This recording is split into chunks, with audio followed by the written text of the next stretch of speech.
Heck!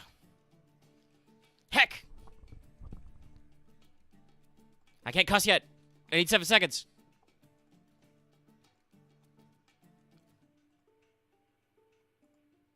It exists. Yes, we're live. We know.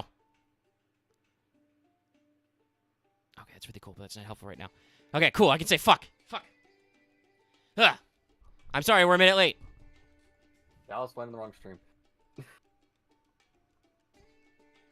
Yeah, I don't know what Dallas is doing. He's probably broken right now. It doesn't matter. Hi, chat. Sorry, I'm yelling because we're dying. Even while my buttons aren't there. Okay, now I can actually type in my chat. All right, I'm sorry about that. I was trying to make that go faster, but it would not. I had to write out a lot of list of things. And then we had some technical issues. Lucky was still streaming on his end from last night, so we had to hunt that down, and that apparently made YouTube melt. It could not comprehend these things, but I fixed it. I will now tweet it. You did it. You done did it. I'm clapping, but you can't hear it. I guess maybe you can hear it. I'm kind of glad I can't hear it, because I don't know. Sometimes it's loud. Okay. Announcements is not doing the thing, so I will do it myself. It will then betray you later. But hey, it's funny that way. Nice. You can always just delete what it says. It's a little awkward because for some reason the in-stream link to share is always like, ooh, we append a little share thing to it. Did I already say that? Well, then where the heck? Oh, it's because you default tabbed me to For You, Twitter. Look, That's why I Twitter's can't see my evolving. own fucking tweet. Because apparently my tweets are not for me, so I don't know that I've tweeted that thing. Thanks. And get me the fuck out of For You. Nobody likes that tab. That tab solely exists to piss you off. Anyway, hello chat. Hi. I hope you exist and can hear us and are cool.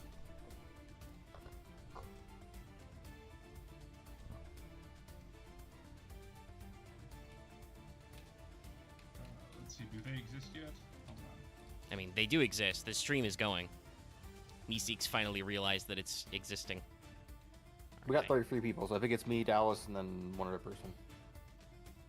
I need to mute the server. I'm gonna go mental. I'm gonna have a meltdown if I have to, like, deal with people causing bright red alerts because they wanted to post an internet picture. Okay. Okay. I'm sorry. I'm rushed. I'm heckin' frazzled. I'm frazzolinoed.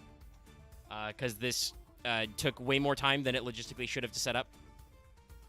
I can switch the screen.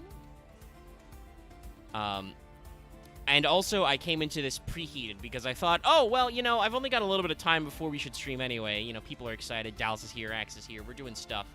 You can see my joke in the thumbnail. And I'm like, I'll play some Master Duel. And then I'm reminded that Master Duel fucking sucks. And I hate it. I hate it because it takes forever. And literally nothing happens. Every day I play Master Duel, I max out my report slow play. Nothing ever happens. The game is still...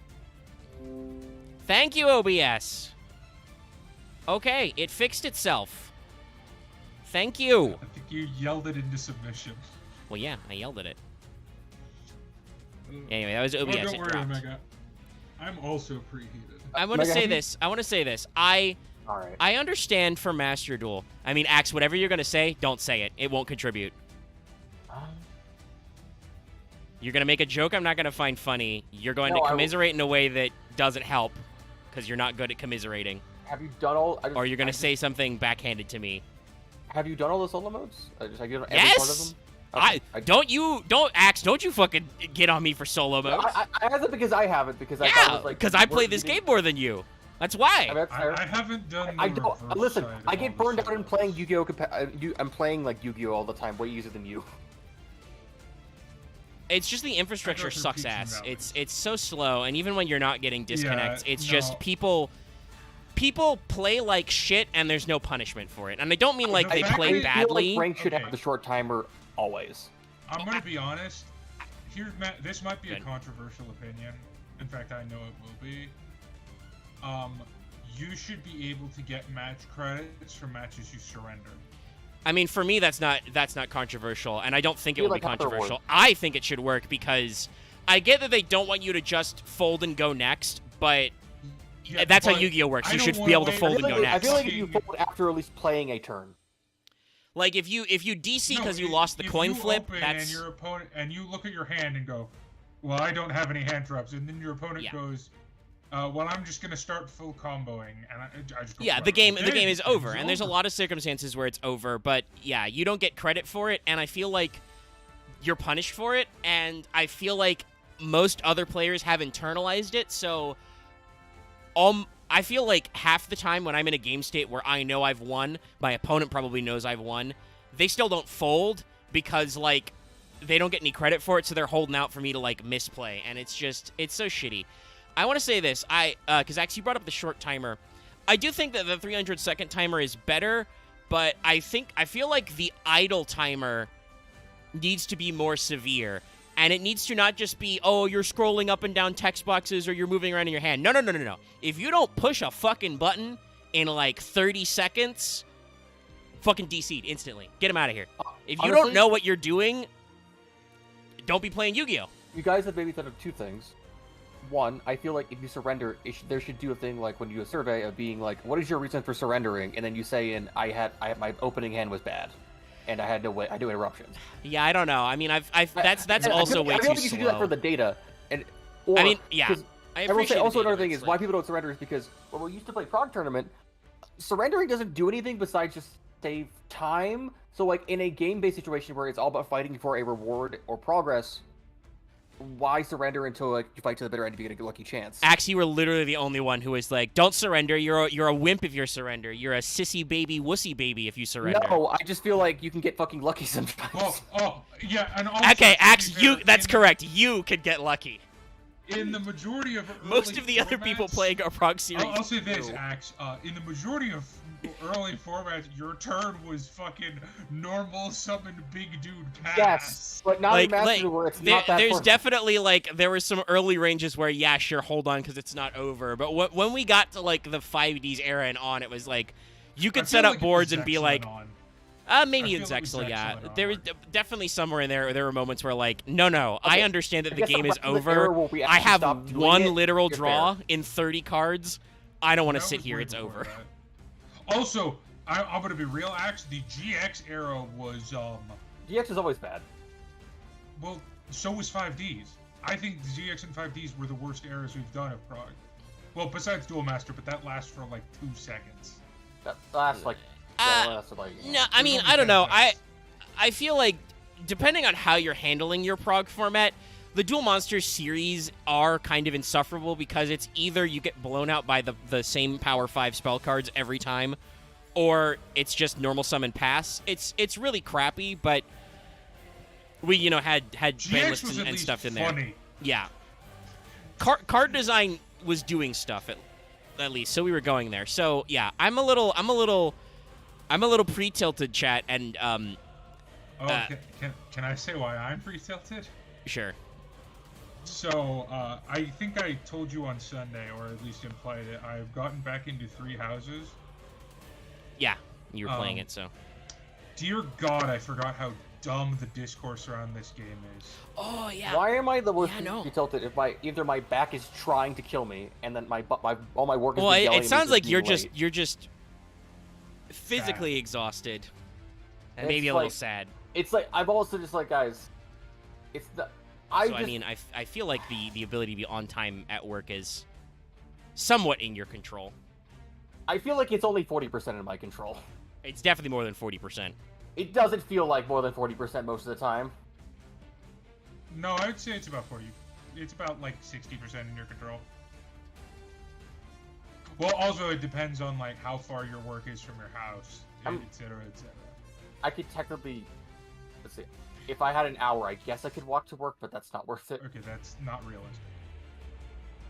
Unless your job is like a construction job, which it isn't. Just walk on. No, but still, like it's more in your power than you think it is, and that's probably why they're a little nettled. But there's that's a different conversation to have, talking about Yeah. the consideration of No. the employment system in America. I forgot I'm how just much I'm I just hate very the hot. General, I just forgot how much I hate the general gaming populace interpretation of anything remotely political. Yeah, no, I love the game Three Houses, and I like a lot of the characters. I do not talk to people about Three Houses. I do not read what people say about Three Houses.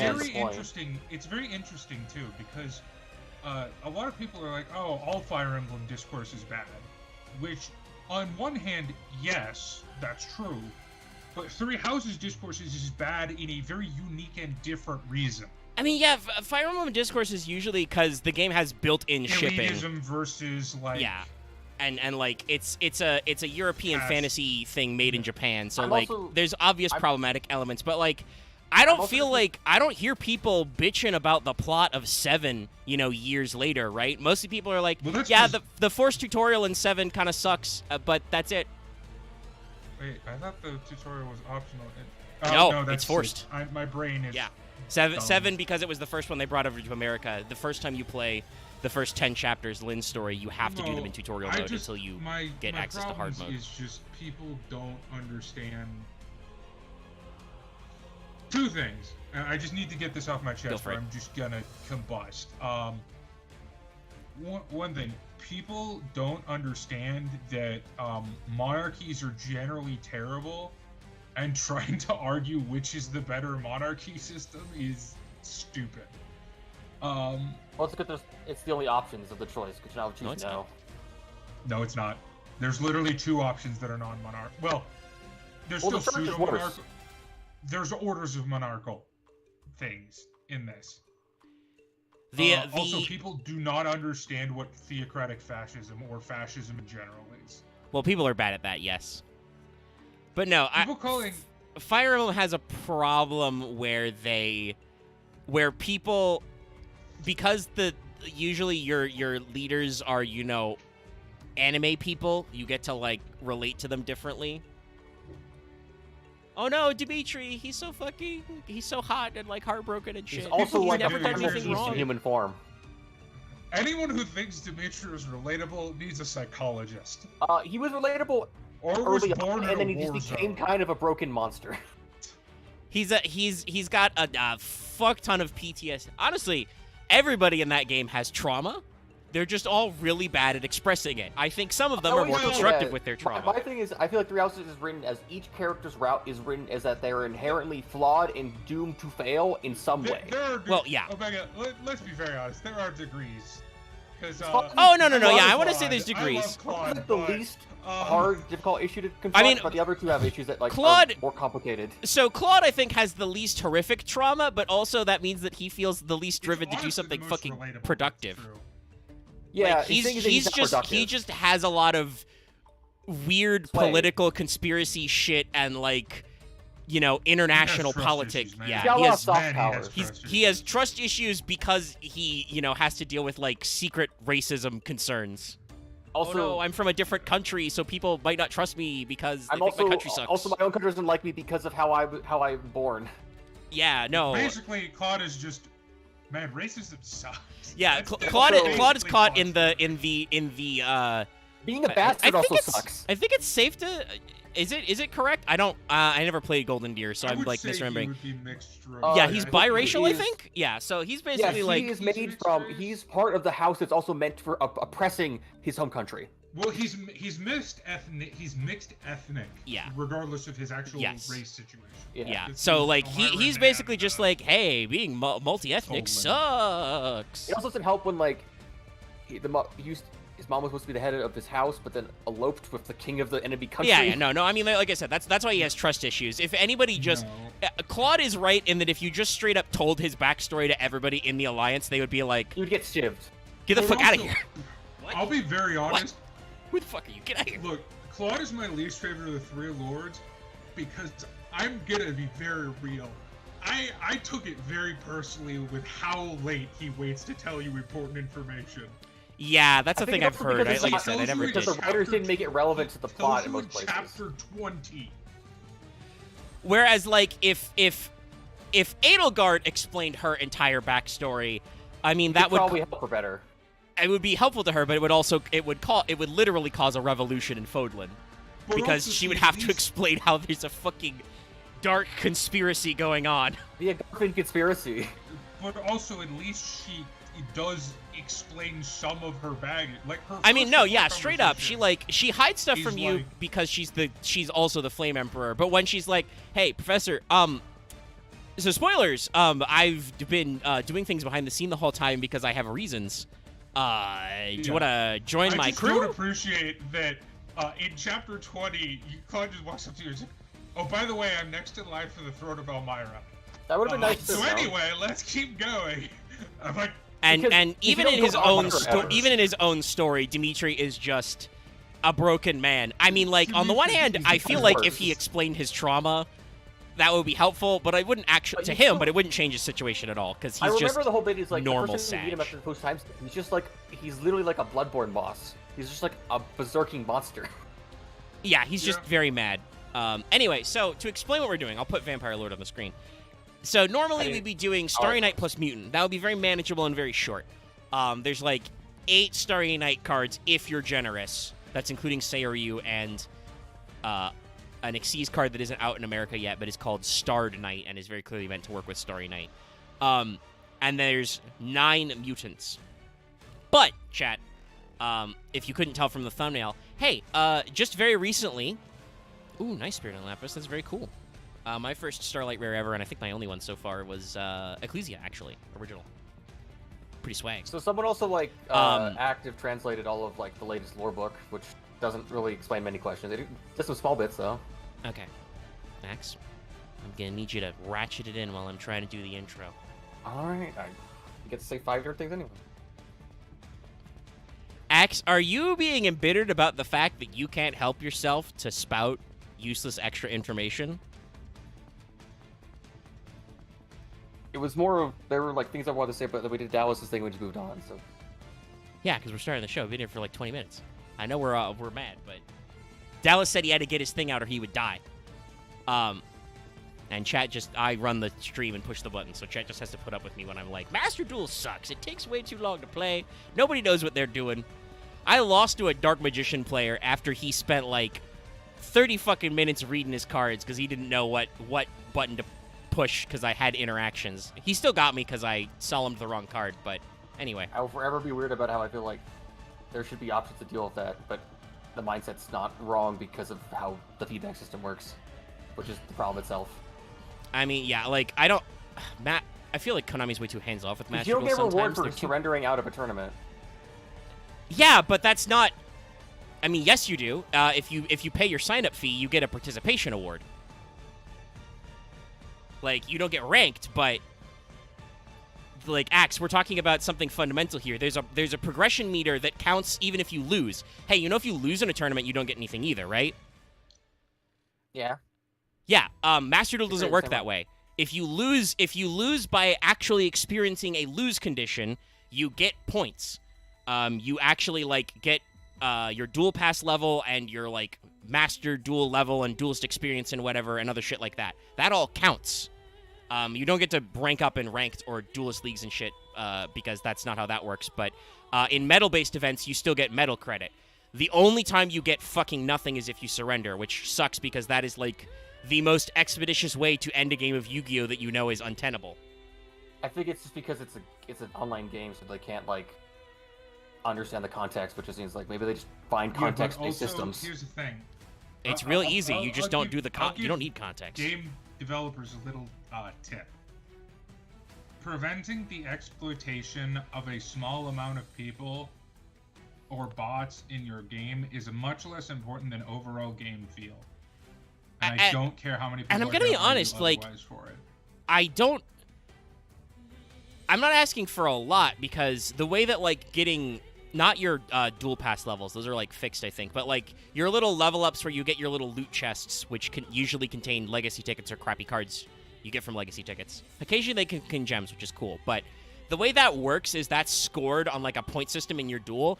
If you just look at your opening hand and fold, you probably won't get a lot of points anyway because you didn't do anything. But if you have to fold after playing out the game, you should get credit for it. That's all I'm really asking for is like, when me or my opponent realizes the game is over, but in order to actually finish the game, we have to like put in 2 more minutes of play after we've been playing for 10 minutes. I wish that wasn't necessary. But anyway, they'll continue to not ban Max C, despite the fact that every single person in the world is now running hard numbers and talking about how It's shitty always and Asher overplayed it Maxi. is. Yeah. Somebody did a chart where like they counted when they got hit with a staple. They got hit with like in 100 games, Max C 69 times or something. Nice. Hard leg has literally been for like 30 days and nights been like, hey, here's another reason why Max C sucks with stats. Can I anecdotally I run into one card way more than I do Max C. Which one? Which is Forbidden Droplets. I'm seeing people play a little. Every one of my opponents has that card. I mean, it's a bundle. There was a pack, yeah. Everybody should own 1 copy of Forbidden Droplet. It's a literal free bundle. Well, it's not free, but it's like a discount master bundle. Yeah. Did you? That mean you won the minigame? They didn't have any response. They don't have a response. Okay. They're also playing Fabled, so I do feel kind of bad. All right, you're clubbing a child. They're a Z fan. I mean, they're in the Dueling Cup. They don't have an excuse. No, they truly don't. There's way too many pet decks in the Duelist League that I don't understand. That's why they're so. That's part of why people are so slow. I technically I had to fold against a Machina player actually because they managed to recover very competently, and I had very dog shit hands. Ironically, as Labyrinth. I have not actually made a Machina deck yet. I mean, you probably wouldn't play it like this. I think it was supposed to be a Ruin Force FTK deck. It's just that I still want to make that deck. I stopped them from Ruin Forcing early enough. It's just that I...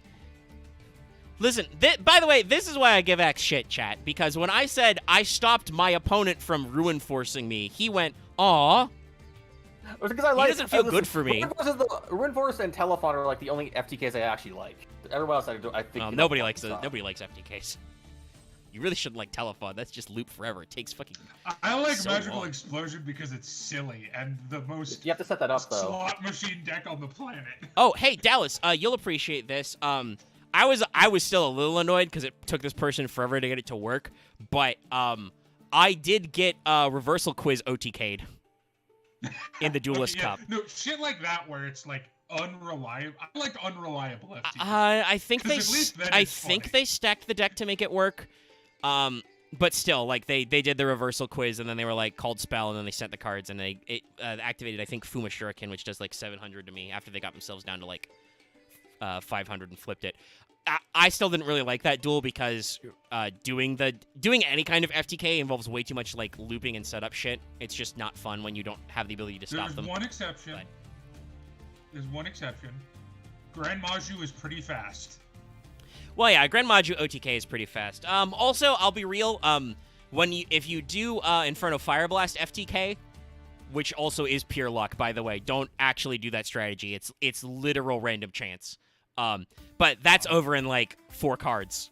You play Red Ice Fusion, and then you play like 2 Inferno Fire Blasts, and the game is over. It's just you can't search Fire Blast, so it's hard. But yeah, so to explain what we're doing, because we've been talking for 20 minutes and we haven't mentioned it. Very recently, just yesterday, in fact, was the 27th anniversary of Castlevania Symphony of the Night releasing in Japan. I am a huge fan of Symphony of the Night, actually. Maybe I should stream it sometime.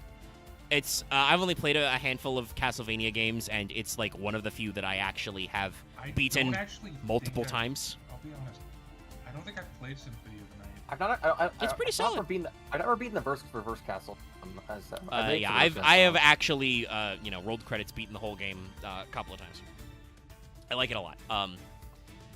But this was just like the most perfect time to actually bring up Vampire, which is a very long-running and very robust deck. Oh, yeah. Let me check. There's a lot of layers to it as well, honestly. It's one of the oldest archetypes we've done, I think. Yeah, it's Vampire Lord is on the screen. oldest archetype we've done. Yeah, the actual, when's the original? Yeah, so the original printing of Vampire Lord, goes back to Dark Crisis in 03. Now, I know Vampire cards have been meta, but yeah, I mean, does DM not count? Top deck. I don't. I guess Dark Magician below. Dark Magician is older. I mean, I don't think Dark Magician counts because at least it's not. Because Dark Magician's not an archetype Well, I would card. count Dark Magician until... Girl as the first support, which is pre-Vampire Lord. I guess technically, but in that argument, I think there are still, like, literal one-to-one support cards for boss monsters that may even predate her. Oh, no, I'm just saying that we've done. True.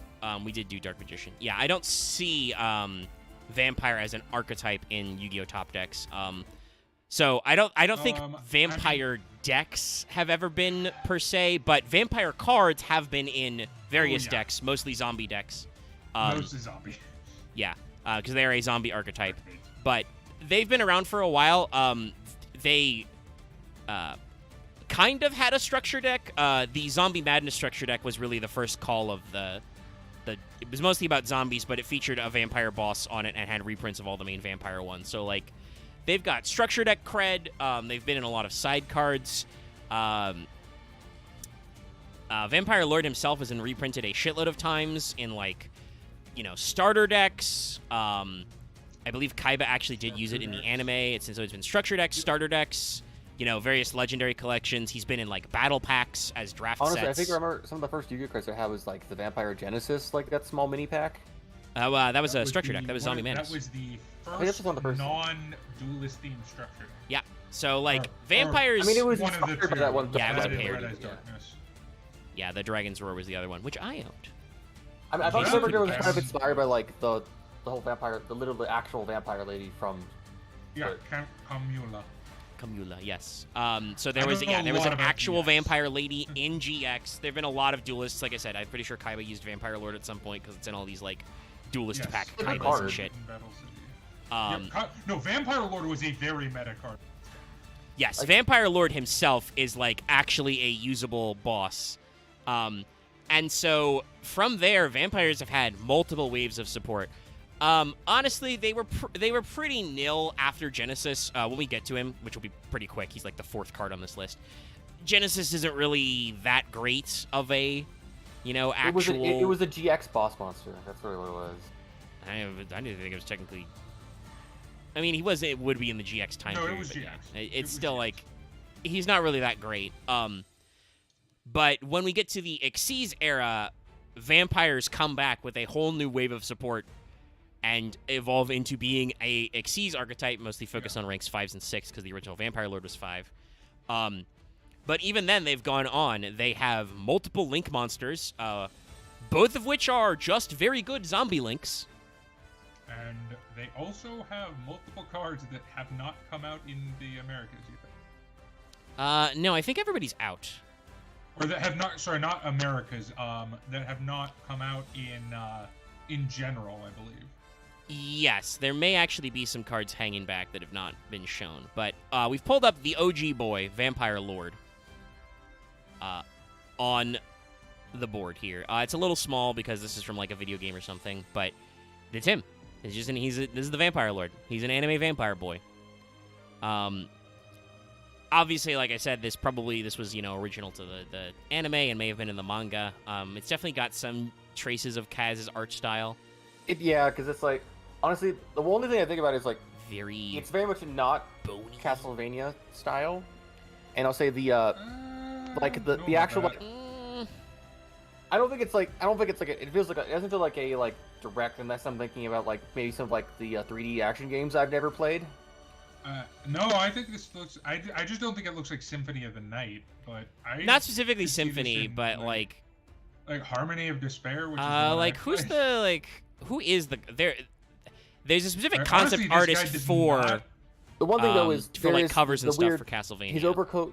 I don't know if it's like the spiked hand is meant to be part of his cloak or it's just over him, because I at least like how when we get to Genesis that it's like an evolution of that. No, I think he's supposed to have like it's peeking through the cloak material, but the cloak is like very magical because it's got lots of like swirly Photoshop filters and shit. But no, this art style with the kind of like that lighter coloration and stuff. Definitely this is like cover or concept arts are in Castlevanias. Yeah. But Like, it's definitely inspired by some of the other Dracula. Yes, just and not obviously, the traditional Symphony of the Night one. Yeah. This is definitely more like anime vampire. You know, he's got the short hair and the, you know, the slight thing, stuff like that. Omega, I'm gonna be very real. What's the difference between anime vampire and Castlevania? I mean, Dracula isn't actually like He's not pretty. He's just kind of like an older gentleman. like they kind of carried this over into like the Netflix series, but Dracula's just kind of like a guy. He's just kind of a healthy-looking dude, surprisingly. You know, he's just a tall guy. He's got a beard, long hair. Now Alucard, that's a vampire anime pretty boy. Maybe I played a different Castlevania game then. Wasn't he blue? I mean, like when he turns into a giant monster man, sometimes he's blue. How old was the game you were playing? It was definitely SNES era. Or either that or made to look like SNES. I can't tell. You know, yeah, I don't know. I mean, like, I'm looking at his like concept art, for instance, now. Like in Rondo of Blood, he's like very anime man, which is kind of similar to this. I think that might be the one I played. It's a different, I didn't like when I played Rondo. But different hair. Too jank for me. But like, this is him from just Dracula X. I posted these to the Discord. Rondo of Blood to see if I. Yeah, no, that is the one I played. Okay, yeah. So like, with his anime ass hair. They've kind of gone back and forth. It feels like the Rondo of Blood art style was definitely leaning more that way. Like, but in some of the older, like I said, like Dracula X and shit, he's like just, and obviously the famous one from Symphony of the Night is, you know, it's this one, chat. What music they make? So that's just like, you know, a guy. And then there's the one where he looks like fucking Dio. Well, yeah. Castlevania is known for. I always enjoyed Castlevania when it was more like gothic than other things, but. I mean, it's still gothic. Like, when I say anime vampire, I don't necessarily have a negative association with that. I'm more thinking anime vampire honestly, and the Vampire Hunter. If anything, like anime vampires feel like they've, you know, they've had better representation than like, you know, Western, you know, YA novels and TV special, you know. And like the I guess we can also, that depends on what kind of thing you use, but also the Masquerade and so on and so on. I mean, well, no, I'm just saying specifically like while there are different takes, most of those different take anime vampires are like really fucking good. Like I've always done this. I feel like most is my favorite example of not normal vampires but being awesome. You guys can like I want your honest opinion of this. I feel like when anime tries to be gothic, it usually pulls it off. It just usually the surrounding elements besides the gothic parts is usually the parts that's always finicky. I mean, I feel like pull gothic off. Yeah, I don't all the time. Gothic, depending on what the fuck you mean by gothic, because obviously like that's, you know, like a historical period and an architectural Hellsing element. Gothic? Because I don't. I feel like Hellsing would have gothic. I mean, it's Hellsing is an urban fantasy, a story, not a gothic story. But like, it's still like if you're talking about vampire fiction, like I'm thinking of shit like Hellsing. I watched Trinity Blood. Trinity Blood, which is very weird. Dance the Vampire Bund, which is different one. Technically, it was a little more broad, but like. Even back in the day, Rosario 2 Vampire was really like weird, weirdly serious. That's a bad example. The anime was I mean, they petered out a little, but I followed the manga for a little bit, and like I did as well. They kind of bounced back and forth between like harem monster girl comedy and then like, all right, we're just gonna have vampire punching now. Like, did you finish it? No, I did not. I tapered off at some point. Okay, don't. Yeah, I don't remember how it ends. I remember. It ends up with like it ends up being. I don't care. I tell you. Okay. No. It ends basically. Axe, that was no. Don't say it. It's not necessary. Yeah, nobody cares. There have been some bad vampire anime. That's a fucking lie, but okay. Axe, you do not care about the ending of fucking Rosario 2 Vampire. I did because it was a thing my mentor really liked. I do, but only because I hate it. It's a weird anti-romance ending, which is fucking interesting. It doesn't It's fucking matter. bad. It doesn't It's matter. an anti-ending. Never mind. We're not gonna get into it. No. They probably told him to wrap it the fuck up. I do remember I dropped it because it was paced out pretty slow. Would you consider JoJo Part 1 a vampire anime? I mean, yes, it is. Yes, it actually. is. Yes, I would as well. Like that's technically. Like, people like Hellsing. I mean, Part 2 is much more pulp, but is also Pulp, yeah, technically still adventure, about yeah. vampires. I Well, mean, like, it's Part 2 literally is set super pre-World vampires. War II, so Yeah, like, kinda. They'll But they're primordial super alien vampires. vampires. no. they're The primordial beings. Moon Men are native to Earth. They're just primordial Right, Superman. right. The Pillar Men are just. What if Neanderthals were just super vampires?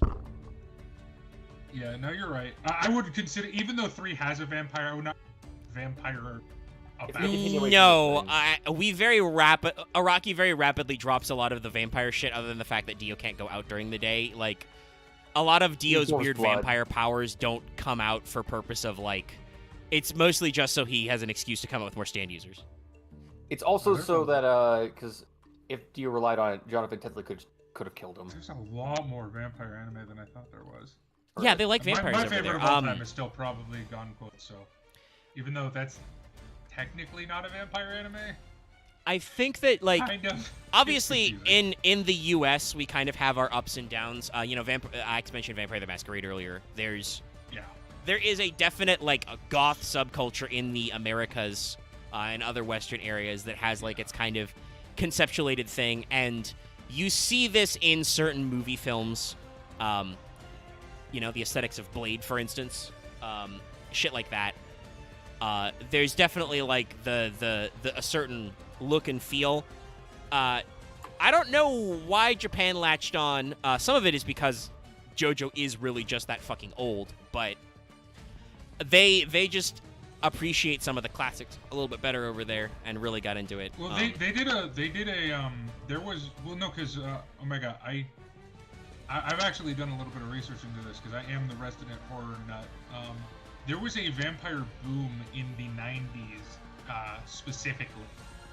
Of vampire films, movies, media. That's where we got like Vampire in Brooklyn, the original Blade run. Because remember, movies take a little time for production. Was zombies? So it was Was released zombies in like 2000. mid 2000s? Was 2000 zombies then? I mean, I would say that's like early 2010s. Late there were. 2000s, I mean, yes, yeah. there was a big Okay. zombie boom, but I would also like to point out Well, there zombie subculture has existed for a long time. But yeah, no, these things go in waves though. That's what I mean. Like Generational. because there's another vampire wave that was very different in 2005 Yes. for very different reasons. Yeah, that was the thing I talked about, like the young adult vampiring, which really. I blame Anne Rice in her entirety for that. It's not just her, just like it's not just Stephanie Meyer, She started but it. there's a lot of shit going on. I hate interviewing And Vampire Lord has her nothing to do with so any of that. much. I'm not really Yeah. sorry for dragging this on with me. Axe is still waiting for the day where he can just sit in the room where Dallas and I yell about old World of Darkness. Honestly, Werewolves are eco-terrorists against the man who are they wrote possessed a by the total soldier power fighting a war of that the you cannot worm. win. Oh, Omega, I And By then the the way, Overwatch we edition- detonated a ghost nuke in Wraith Hell to make double hell. You also didn't. Yeah, Also, it depends on what version you're at too, because it also there's also the time where no one remembered the giant hell blimp. I guarantee you, Omega, I will give you no points for guessing. No one my remembers vampire the plan. giant laser beam hell blimp that tried to take over the world. Yeah. God, old World of Darkness is weird. Have I showed you like the Alpha Busa video about the World of Darkness? I don't think I actually sat down and watched I'll it. show that to you, but it's a good time. I can grab it. Omega, I will give you no points for guessing my vampire clan of choice. It's a It's very not the, easy. it's not the Tremere, or is it? No, it's not the. No, it's are you a fish milk, Dallas? No, I'm a Malkavian. You are a Dallas, you would just become a Malkavian if you got vampirism. I'm either a Malkavian or a Nosferatu. Those are the two I lean towards. I'm a real Nosferatu. I don't think your life changes that much. Nah, I just High become society. more of a gremlin. You just wear, I think you just wear a mask to go to gremlin. work. Well, also you'd have to go at night because you'd melt. Anyway, well, we're hypothetically, that will be a different show I do, is the failed portrayal of Old World of Darkness. We need to do we should probably do one about World of Darkness. Vampire Lord, there's so much to do. But Vampire Lord is just, he is an anime boy. He is a vampire. It's the year 2003. But, he's living his best life. So, Lord was a pretty powerful boss monster back in the day. He's a 1 tribute, Dark Zombie. He only has 2k attack, which is a little low for a 5-star, but still workable. And obviously, like I said, this was 03, so, like, people were still playing shit like Nuzzler, Axe of Despair, you would play, depending on your deck, you might play Mage Power, United We Stand type shit. It was very different, okay, chat? When this card inflicts battle damage to your opponent, declare 1 type of card, monster, spell, trap. Your opponent sends 1 card of that type from their deck to the graveyard. Not even like a must or anything, just like, they do it. They can't not do it. They must. It is mandatory. Once it's during your next standby phase after this card in your possession is destroyed and sent to your graveyard and opponent's card effect, special summon this card from the graveyard. So this is like errata for PCST and stuff. But that's functionally how it works. The original version of this card text was very similar, just you declare a card type, your opponent selects 1 card from this was still back when we did his/her, from his/her deck and sends it to the graveyard. When this card is destroyed and sent to the graveyard by your opponent's card effect, it's special summoned during your next standby phase. So they changed around the grammar in PCST. But so he comes back if your opponent destroys it by card effect, and when you do battle damage, you get in there. Keep in mind also there was, loads of revival as well, called by, pre-mat, Monster Reborn, all that shit. So this was a very, very powerful and effective card you could center a deck around if you wanted, or just have it as one of your many beaters, your BT boys. No, this card was I think it's fair to call this card an iconic card. Yeah, a lot of people will remember this as it was like, I don't know if it's easy playing Goat, but I feel like it would be a staple in Goat in some decks. Yeah. It would feel like a Goat staple. There's some decks that play that line in Goat. Zombies, Relinquished. I mean, if you're going by Goat's rule set, he's basically the best tribute monster you can get. The one tribute. I think they cut before any of the Monarchs, right? It's like way before. Stop max. Way before. No, there are still some of the Monarchs, but none of the really crazy ones. So like Mobius is like no Caius, Mobius? No Ryza. It's just Mobius mostly. And Zaborgrin. And Mobius and Zaborgrin are pretty good though. It depends. Where does Goat cut off again? I can't. Is it just before? It's before Cybernetic Revolution. Then yeah, Mobius, Thestalos, and I think Ryza might. When did Ryza come out again? Is Ryza post? Yeah, Soul is technically still a. Yeah. So you'd have access to Mobius, Rise of Destiny, Flaming Eternity. Yeah, it ends. Yeah, technically, it ends at the Lost Millennium, I believe. Most people, though. Funnily enough, when Konami made, I think, the first ever sanctioned Time Wizard event, they included Cybernetic Revolution as well. Which was very funny, because it was Goat plus Sidra. Kind of. I feel like makes a lot of Goat decks not obsolete. Tribute Gallery. No, so yeah, you would have Grandmarg, Thestalos, Zaborg, and Mobius. So yeah, basically, other than Mobius and Thestalos, Vampire Lord is your best one tribute. And even then, Mobius is like situational. He's much better on the crackback. He's a side deck card. Yeah. Basically. So Lord, very iconic. A lot of people know him. Obviously, a lot of vampire stuff was going back there. He's immune to being, destroyed. This, by the way, means that he gets around Trap Hole. Not Bottomless, obviously, because that just banishes and doesn't destroy. But, if you normal summon him and your opponent's just like Trap Hole, you're like, well, he comes back. Mirror Forces, he's protected. Several other Sakuretsu armor, very common at this time period as well. Gets around that. You're just like, nah, don't care, man. So, a very robust and powerful card, and that effect, declare a card type, your opponent sends that kind of card to the graveyard. It takes a little while for it to crystallize, but Konami did decide that is kind of Vampire's unique thing. I've heard, for instance, when Rada did an Archetype Archive on Vampires, he called this the bleed effect.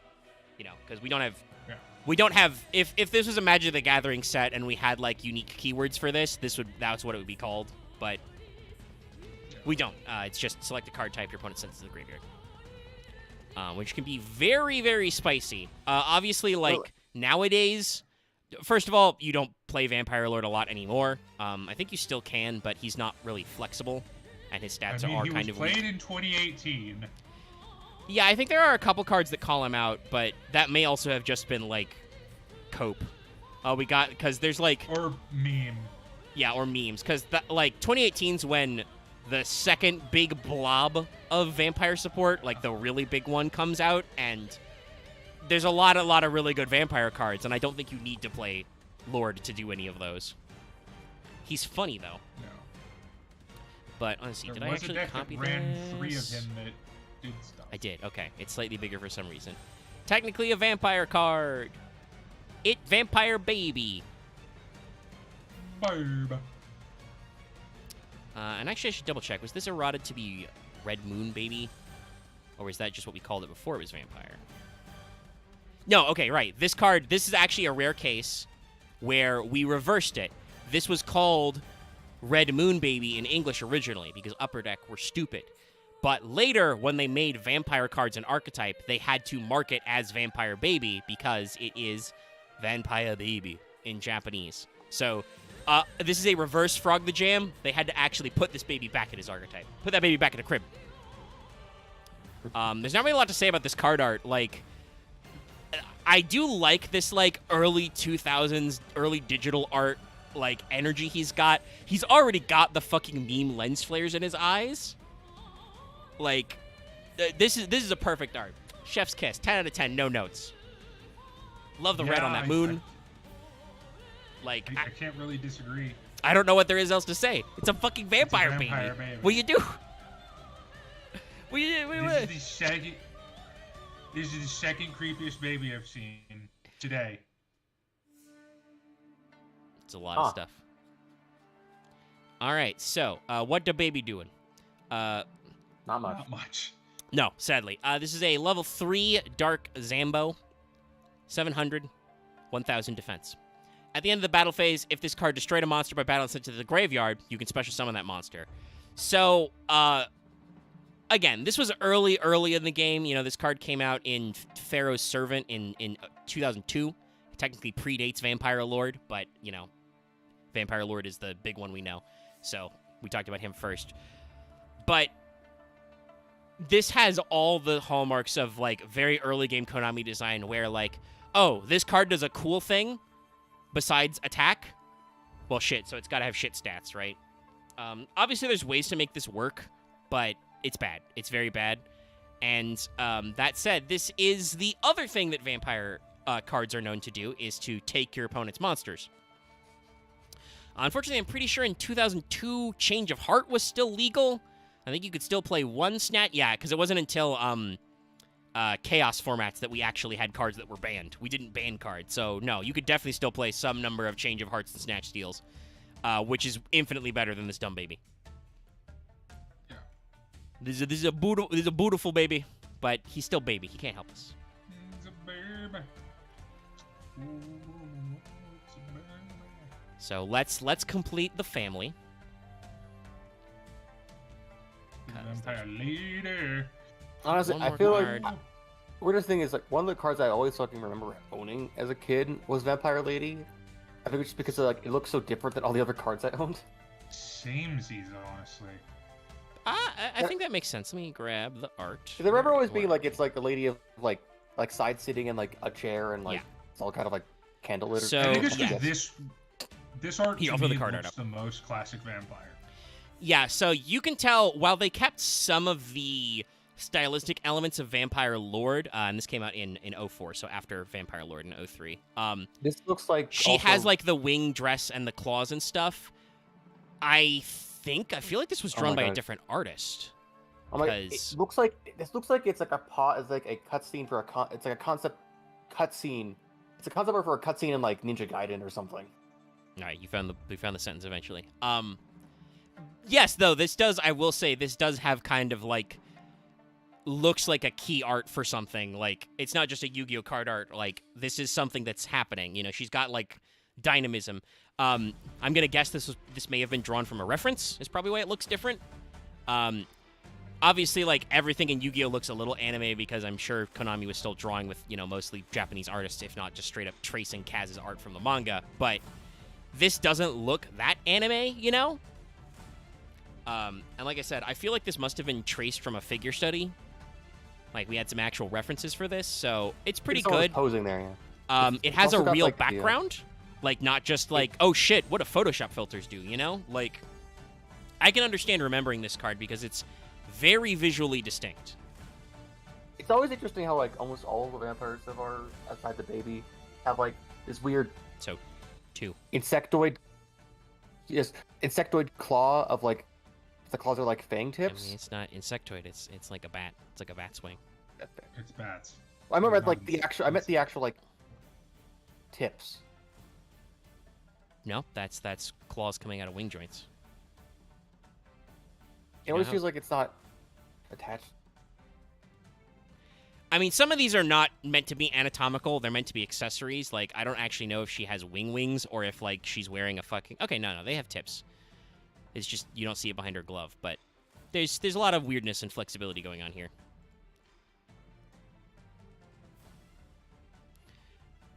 Okay. Okay, she showed up...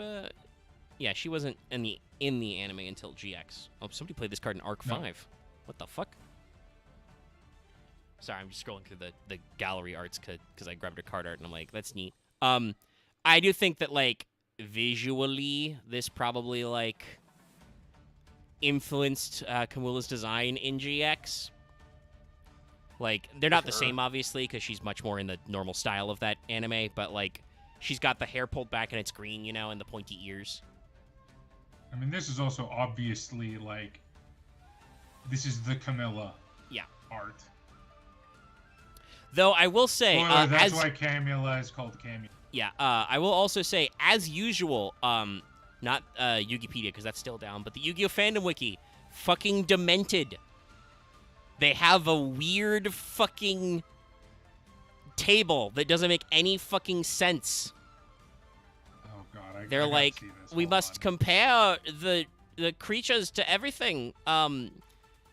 Vampire Grace is Elizabeth Bathory. Possibly, but also, why? Lady and Fraulein are both Carmilla. Specifically. I think they're just lady vampires. Sure. I mean, Fraulein makes... I don't know why they actually think... Fraulein, actually. No, I don't. No. Fraulein is, what's her face? Not Camilla. The woman Camilla's trying to seduce. I don't remember the characters from the Camilla novella well enough. There's a lot of things it could be. And, just like their origin for Vampire Crimson is just, it's the word crimson. Yes, it's but this is why you don't make tables like this. It's really weird. I love how many they have for Count Dracula. Yeah, no, it's bad. It's somebody's pet project that's really, really bad and silly. Also, anyway, Lady is cool. How is Red Baron... Never mind, we'll get to it. Yeah, they got some weird shit going on. Anyway, Lady is a level 4 dark zombie vampire. She's 1500. She's 1550 and 1550. When this card inflicts battle damage to your opponent, declare a card type, monster, spell, or trap. Your opponent sends one of that type from their deck to the graveyard. So again, Lady not really as useful anymore. But for just being a normal summoned zombie with that same bleed condition as Lord, I believe this was workable back in the day. I don't think it's optimal, but definitely workable. And you could do some stuff. Yeah, it's I think like for again, this was 04 for very early. I don't think it showed up at any tournaments. Well, no, it might have been very early. Yeah, but and I mean like very early. Yeah, I don't think it was competitive, but this is, I still think, an okay area of Konami's game design where they're like, okay, we have a cool iconic monster that people like. What can we do to kind of like play off that? Well, we'll make a version of that monster that's like, slightly smaller. It's the 1-star down. Used it ever. Well, at least that we know of easily. Tracking for early Yu-Gi-Oh tournaments is a little chaotic. Oh yeah.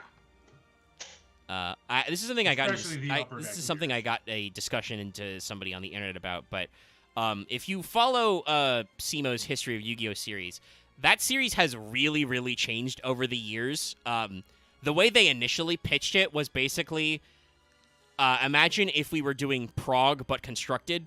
We have access to all the card pool with the ban list of the time, but we make the decks. So, like, literally at the end of episode 1, MBT, or maybe it's episode 2, MBT is talking about, like, hey, if you're wondering how Yu-Gi-Oh! Survived this format, it's because the format we just played doesn't exist. People couldn't actually play, like, 3 Snatch Steal, 3 Change of Heart, whatever, because it would have been way too expensive and randomized.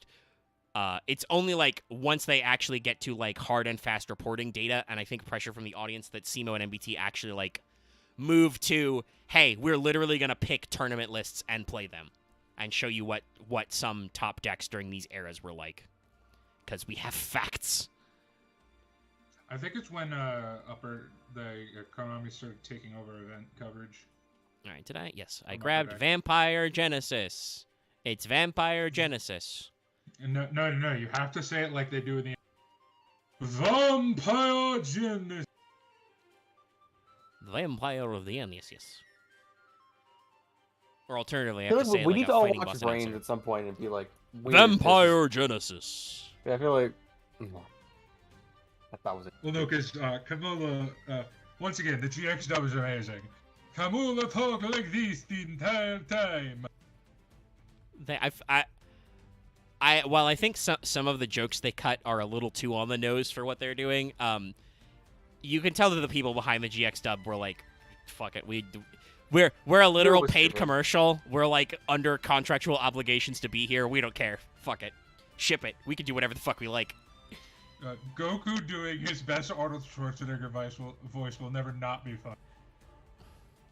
I mean, I'm pretty sure we heard Dallas say all the words in that sentence in his vampire accent, which I am like doubling down. I am deliberately not doing the vampire accent Ed badly. I don't even know what the hell that sound is. Night. Listen to them. What music they make. I still do love that movie to death. How many vampire cards? 1, 2, 3. That was what I have to ask. Was GX part of the reason why you grew up to love all forms of camp, regardless of how insensitive it is? Wow, are you fucking out of here trying to cancel GX? I don't understand your grammar. No, that's not what I meant. I wasn't playing the GX. I was more just saying, like, out of... No, it's wrestling. The reason I like camp... By the way, I want to throw this out there. I appreciate how... we're just not talking about Genesis. I mean, we're just not discussing him. He's just kind of really big. He looks cooler in a 3D model, honestly. It's Zork, but purple. Honestly, yeah, he's just a big muscly guy. Like, obviously, Konami is making these cards. They understand, like, they've made some Castlevanias. So this is just Dracula turns into his giant monster form. Guys, I don't even think it's a flesh thing. I think it's like a rock golem that just has a vampire backpack. Well, no, it's the demon form. Yeah, it's the demon form. He's covered in muscles. Dracula turns into a demon because of the Dracula. He gets giant and he fucking punches you. He summons 3 fireballs. He does it in every game. Yeah. It's his move. Yeah.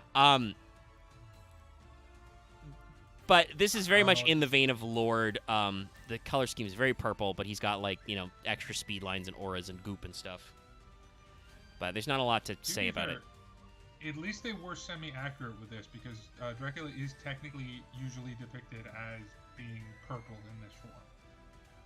Because he actually takes it into in the book, he takes into that form, and it's like his skin rippled with a purplish, disgusting hue not found in human skin.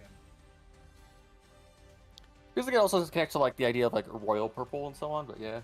No, it's because it's a demon. Well, that is why he used purple specifically, but also because it's demon. Fair. Everything was Satan. So, everything was Satan. Genesis is a Dark Zambo, as usual. He's level 8.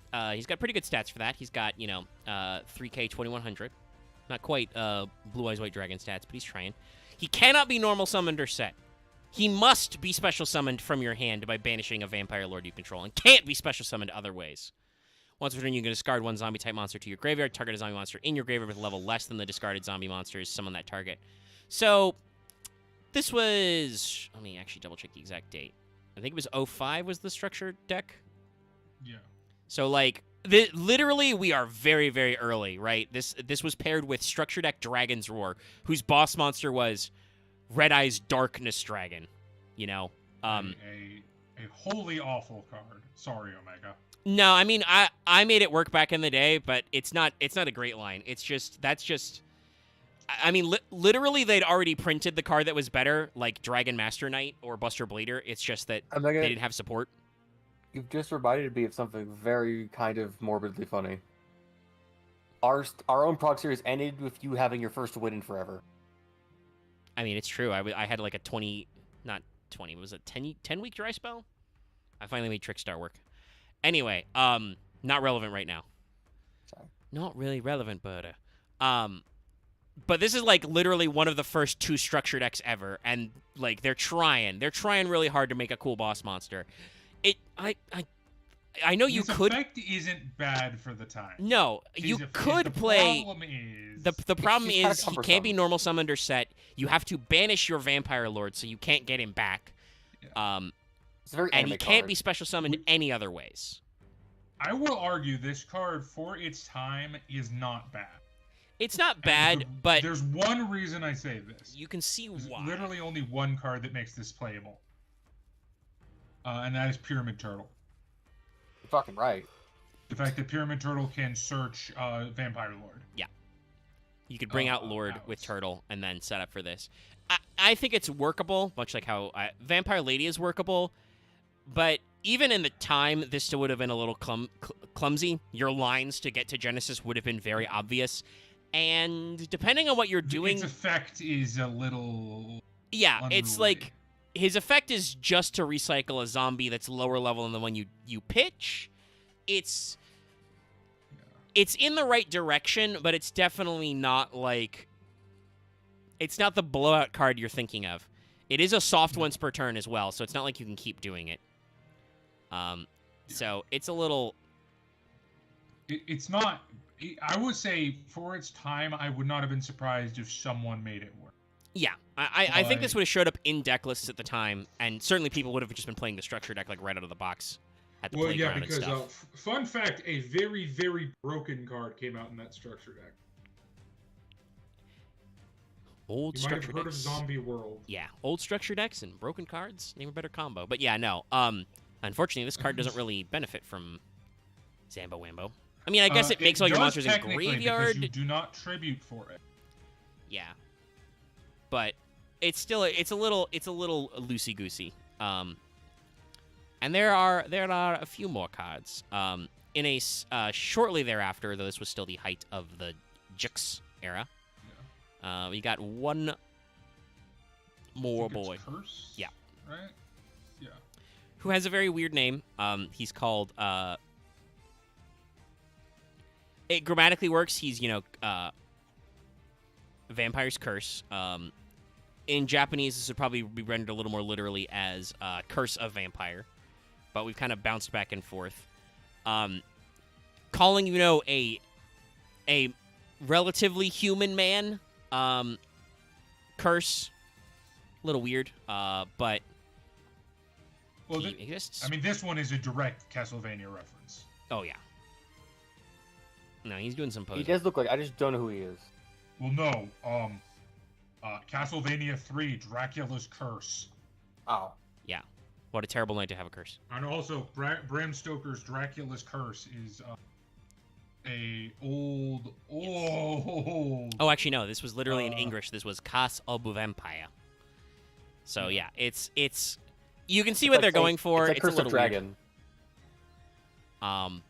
But I mean, other than that, I think this art's pretty good. It's pretty detailed. I don't believe this was a straight up Kaz rip, but it's very solid. This showed up in a couple of mangas. It was in GX as well. Sheen, like the metal sheen's actually very nice. Yet, I feel like the metal bits is kind of bad. I mean, yeah, this was GX era, so like the armor's nonsensical, but still, like, it's... Or at least the shoulder parts are. It's composited very well. His anatomy is not outlandish. Like, obviously, yes, he's got one janky monster hand, but that's intentional. He's cursed, so he's got like a gross hand. He's also doing the literal traditional hammer Dracula greeting. Oh yeah. Yeah. Like Welcome. Welcome to my castle. So, you know, it's nothing too fancy, but it's very well made, I think. So this is the first guy that kind of gets us into the, oh shit, these guys can be level 6 as well. Jesus Christ, this guy is reprinted in Magnificent Mavens. Why? Was he even? Because it's seen some niche uses. Yeah, I guess. It's probably because he hadn't been reprinted in, like, almost 10 years, but still. When Konami decides what sets they reprint things in. I'm not against them reprinting. It's just funny when they decide, oh shit, it's been 9 years. So he is a Dark Zambo, level 6. He's got 2k attack, same as Vampire Lord, despite being a level higher, and has only 800 defense. Not that that super matters, as we discussed. Pyramid Turtle, very popular in zombie decks. When this card is destroyed by battle and sent to the graveyard, you can pay 500 LP, special summon it during your next during the standby phase of the next turn. If you do, it gains 500 attack. So mainly, I think in modern times, this is just a 6 target. I mean, no, because it goes away. Monsters don't have attack in the Grave Axe. But he can, that means that if he does his effect, he comes back as a 25 level 6, which is very on par. So it's finicky. It requires you to pay life points, which is another sub-theme that vampires do a lot, is you know, the paying and draining of life points. I think, as mentioned earlier, he probably comes up mostly as a level 6 for rank 6 plays, because he's very functional, unlike Genesis. Genesis, by the way, sees no play these days. The fact that he requires you to banish a specific card to special summon him and can't be special summoned or normal summoned, no, it's not worth it. There's so many other. I don't know why they didn't make him like they didn't make him like the various like chaos cards. Just make it where you have to banish a vampire or banish 2 vampires or something to summon him. Well, because he was just it's not how it works. He's supposed to be an upgraded Lord. The Lord becomes the Genesis. You know, it's a thing. But yeah, Konami has learned from all that. And if you're curious, like, why didn't they just make it a Chaos card? Let's see. Was Chaos out? I think Chaos would have been out, but it would have. Pretty sure they were broken. It was GX era. No, Genesis was not. At least I don't. Hold on, let me double check. No, GX. Genesis was GX era. Well, in that case, all those cards were banned then, Axe. So hence why Konami would not make a thing like them. This much I will give Konami credit for. When they go, hey, let's do a mechanic. Oh, shit, that's broken. They don't usually turn around and try to do that again right away. Sometimes they're even a little gun-shy. Wait, what? I guess that's why they haven't banned Max. What card are you in? Axe is asking why Vampire Genesis just doesn't banish vampires to summon himself from your graveyard or something. It's because that would have been too powerful in the year 2005. Yeah, kind of. You were already on a limited pool of banishing lights and darks. Anyway, Curse, like I said, Curse is mostly, I think, for weird niche play as a rank 6. His effect doesn't really matter because it's a battle fading effect that causes you to pay life points. But it exists. And next we get another weird one. This one is technically from, yeah, this is Extreme Victory, is actually in the 5Ds era, towards the end of it. But giving you a little taste of some stuff that's a brewing. Is there no? Wow. Okay. Well, I have to go to my first. Go to the internet and search. Because it is Vampire Dragon. This is a little small, but I think you can see all the stuff. Meh. Yeah, he says. I vaguely recalled this card and nothing else.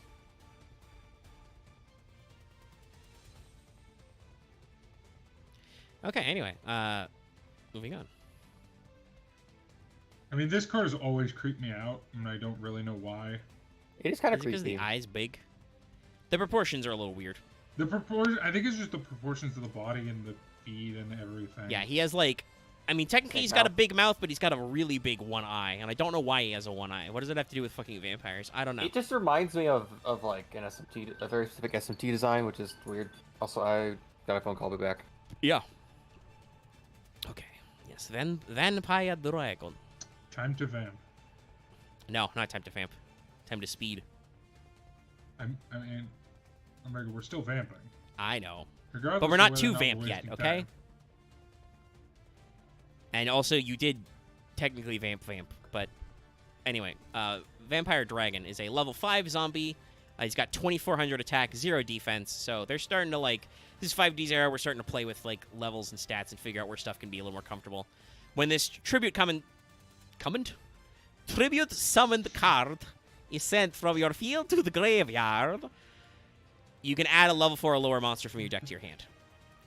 So, honestly, like, this is an interesting effect. It feels like it's a little too late. This is, you know, was this Extreme Victory? Yeah, that's a fairly late set in 5Ds. It says it's got a tag fan-made card. So is this submitted by a contest? I think so. Might explain its gives that very impression. unique art design. Yeah. It's a nice design. I would say, like, art-wise, it's pretty good. Like, quality. At And least. it is competently drawn. Yeah. It is very unappealing. I feel like if I had to, like, encounter something that looked like this in, like, Delta Green or in real life, I'd be like, you know, I like how I'm your good fucking today. comparison is Delta Green all the time. Anyway. Side Dragon? No. I'm sure that Give me other suggestions then for sure. I don't know, actually just be a normal Yeah, person it looks like and a- reference I said everything to also in real life, SCP. I wouldn't. It's like a demented cartoon more than anything. And again, that makes sense. This was actually this is. I think technically this would be counted as a world premiere card. It was Did designed I by a make fun of a contest in cancer kid? America. No. This was not Make a No, that Wish. was Tyler, Okay, that's thank Tyler God. Great Warrior. No. This was from something called the Duel to Ride Championship, but or like contest. So I think it was just a contest Konami ran. Okay, But it I was don't think that very makes American, as opposed to there's a lot of Japanese contest cards, including Portrayal Trump Witch, and not Morphotronic. What's the other Appliancer? I'm like, what's the other Appliance robot one? Appliancer Vacuumin was apparently a contest card, so they're still doing that occasionally. But yeah, I don't know how much input the creator had for this, but it feels like it's an effect that's a little out of date by late 5Ds, but still serviceable. And honestly, other than the fact that it's, you know, when this Tribute Summon card is sent, this card could still be actionable. I don't think you'd want to because it involves using up your normal summon to Tribute Summon it, but the fact that it searches a level 4 or lower when it's sent from the field to the graveyard is, like, very modern card design, actually. It's just the fact that it has to be Tribute Summoned first, so I'm sure there's some weird jank tech out there that would work with Vampire Dragon. And that's like those first couples are just that's Vampires until we get to the Xyz era. But Oh wow. Sorry, I was looking at fan-made cards. One of the arguable most powerful cards of time is a fan-made card. which one are you thinking of? Junk Warrior. No, yeah. Or not Junk Warrior, Drill Warrior. Yeah, Sorry. Drill Warrior and Drill Synchron were submissions. So it's interesting, yeah. That's definitely very format defining. It's very funny. Okay. I'm going to assume there's no gallery art of this guy, so I'm probably going to have to grab him. Yeah, no, so I got to search for him on the internet. Internet.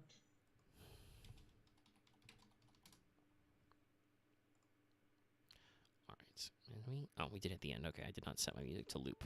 It's my bad. I will set it to loop real quick. And I will pull up a Also, boy. Omega, before chat eats you about it, it was Morphtronic Vacuumin, not Appliancer Vacuum. Was it Morphotronic Vacuumin? I Yeah, thought it that was. is a I thought it was an Morphotronic. appliancer. No. Okay. I know it doesn't look like the other Morphtronics, but trust me. Okay. That's why I was doubting myself. I was like, was it Morphotronic Vacuumin? Yeah. I'm sure chat wouldn't eat me alive because literally no one would remember that. I Other mean, than Loth made a pretty big meme about it in the Russian series. But, yeah. You're correct. That art style feels much more like an appliancer than... But, yeah. I'm going to step away for a sec, though. But I'm going to pull up the card art for Shadow the Vampire. Woo! Oh, Jesus. I forget. Is he like okay or is he like mediocre? He's okay.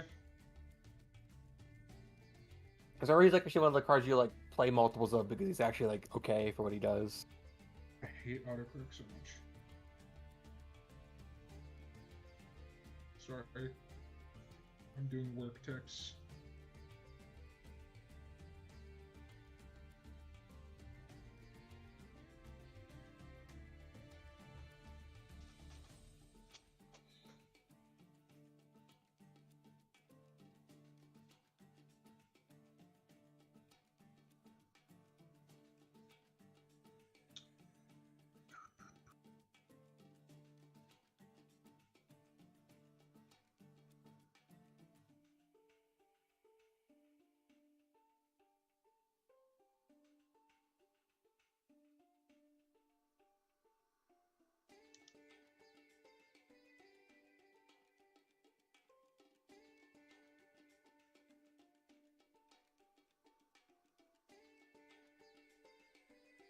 I could go back and actually join Alter for 2, or I guess I can go actually Fort Lucky.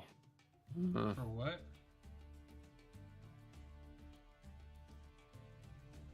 Just things I could be doing right now. So are you gonna leave? No, I'm just thinking about it. You know we're still alive, right? I know. I'm staying the whole time. Okay, I'm back. I had to go get some water. All right. Hopefully you guys have talked about Shadow Vampire in the meantime. He's just staring I at thought your it was soul good or chat. not, but it was like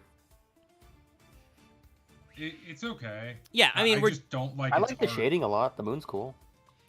we're doing an effect here like he's literally is translucent, so it's a little oddball. You know why it bothers me? Tell me if I'm crazy for this.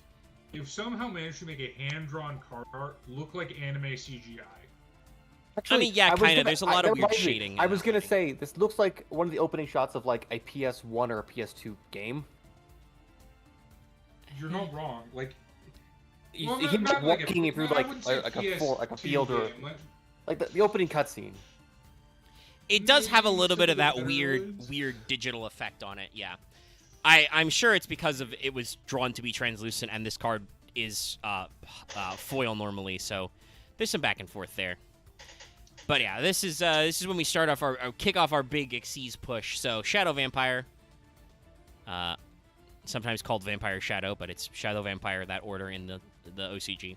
He is a level 5 dark zombie with 2k attack, 0 defense. Where the fuck have I heard that before? Shadow the Vampire.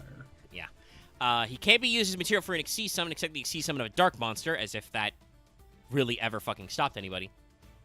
Oh no, you can't make Volcasaurus. How terrible. I mean, that is terrible. I mean, yeah, kind of, but generally, by the time we get to vampires, that's not super important. When this card is normal summoned, you can special summon a dark vampire from your hand or deck, except Shadow Vampire, but monsters you control can't attack for the rest of this turn, except that special summon monster. So, Yeah, this Shadow... card's not great. No. It did see some niche use back in the day. But generally, you can see what Konami's going for here. This is obviously meant to set up a rank 5 play, but they're being very careful. They're like, okay, you can't attack except for that special summon monster. You can only overlay Shadow Vampire for Dark Xyz. So it's got a lot of, like, training wheels that make it not so useful these days, but... He certainly was a guy, and an attempt was going on. Was he worth being a secret rare in Shadow Specters? No. Especially when you look at some of the other secret rares. How, when you look at some of the other vampires from this, several of these guys But are it- actually but- good. Omega, imagine being the man who opened the pack. I got this instead of Cyber Infinity. Fair. Also fair. Which is another card I Or I believe you think can't there's make another- with Shadow Vampire. Really good one. Hold on. I think Shadow Specters was a cracked set if I remember correctly. So I remember there being a couple of things. Alright, so let me copy the image for the next one, because we're just moving swiftly on.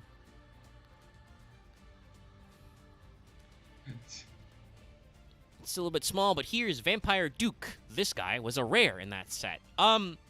This is just some very traditional vampire art, you know? It almost feels like a Magic art, honestly.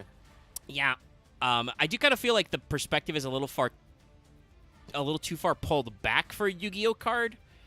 Like, as a Yu-Gi-Oh card, like, I feel like 66% of this card art space is taken up just by big cloak. It works though. I really like this art though. Like, this is the first art I've really enjoyed since Vampire Lord, I think. Yeah, no, I think technically it's very good. I feel like it's a little weird in places, but honestly, it's all to the effect, you know. I mean, yeah, this one and like really good background work. So fucking the cloud work here. Look at that shading. Fandom wiki. I do actually agree with this one because this is almost explicitly a reference to the Bela Lugosi Dracula. Yeah, definitely what I think they're going for here. Like the haircut, the costume, everything. Very, very classic, yeah. A little bit of a widow's peak. You can see some castle back there. There's some good work here. The shading is fucking phenomenal. And again, this card is a rare, so that's like all. You could actually see all of this. This card was way better than Shadow Vampire. Yeah, Vampire Duke is another level 5 Zombo. He's got 2k attack, 0 defense. Again, where have I heard this before? Can't be used as material for an Xyz summon except a dark monster. When this card is normal summoned, target a dark vampire monster in your graveyard. I'm not sure why they had to put that one out there. I don't know if there are any vampire monsters that are actually not dark. I think it's just weird future-proofing. There were some weirdness with, like, there were some cards that were technically called... yeah, it might be that. Vampires. This was before we, like, did the Great Unifying. I think there's, like, Vampire Rafflesia or something. Yeah, the Vampiric... it's now called Vampiric Orchid, or Orchis. But, yeah, there were some weird monsters that before... This is why, I don't ever think people should poke fun when Konami, you know, like, names Labyrinth with, like, missing a Y or Runic with, like, a CK. Oh, no. It's because they're trying to future-proof against using normal-ass English words as archetype names. They need to have adjectives. Because now nothing in Yu-Gi-Oh! Can be a vampire without being in the vampire archetype. Because in Japanese, they are vampire. It's also because it's so, like, you can't, like, randomly summon Labyrinth Wall. Well, yeah. That's its own thing. Now it's its own... now Labyrinth Wall is his own archetype of 2 cards. Unfortunately. No, not unfortunately. The Gate Guardian support's fucking rad. Gate Guardian's cool. I actually like that set a little bit. Yeah. Not a lot, but a little bit. So, when it's normal summon, yeah, like I said, you summon a target and summon a dark vampire from your graveyard in defense position. When this card is special summoned, declare a card type, your opponent sends it to the graveyard, you're going to use each effect once per turn. So, Duke, if he's normal summoned, brings a vampire back from your graveyard, possibly including the card you used to tribute summon him. If he's special summoned, you get to do the bleed effect. So, Duke is much, much better than Shadow. Obviously, like, Shadow's effect can be very powerful to summon from deck, but it's full of extra restrictions that block you up. And there's no way that a vampire card you summon from your deck is going to win you the game in 1 turn. But Duke actually, like, has some serious play action here. And is fairly useful in a lot of vampire decks. I'm pretty sure to this day, the fact that he just forces a mill, forces a send on special summon is still very useful. Alright, well, let's grab our next card art. Yeah, there's going to be a lot of these Omega Morning that I'm not going to have a... No. We're okay speeding along. There are quite a few of these cards. Some of them do actually have some distinct types, and this is one of them. Yeah. Oh, nope, that was save as, not copy. Don't know why somebody decided those need to be right next to each other. This one will be a little bit bigger, but it fits still. This is Vampire Grace. I assume, let me double check. I feel like this probably must have been censored. Yeah. So in Japanese, it's red, so it's blood. Now it's... Though, also, I guess you could interpret that as wine, because it is a wine glass. Internationally, it's green. I'm not going to pull up the 2 card arts. I mean, the green is fucking nonsensical, but I get it.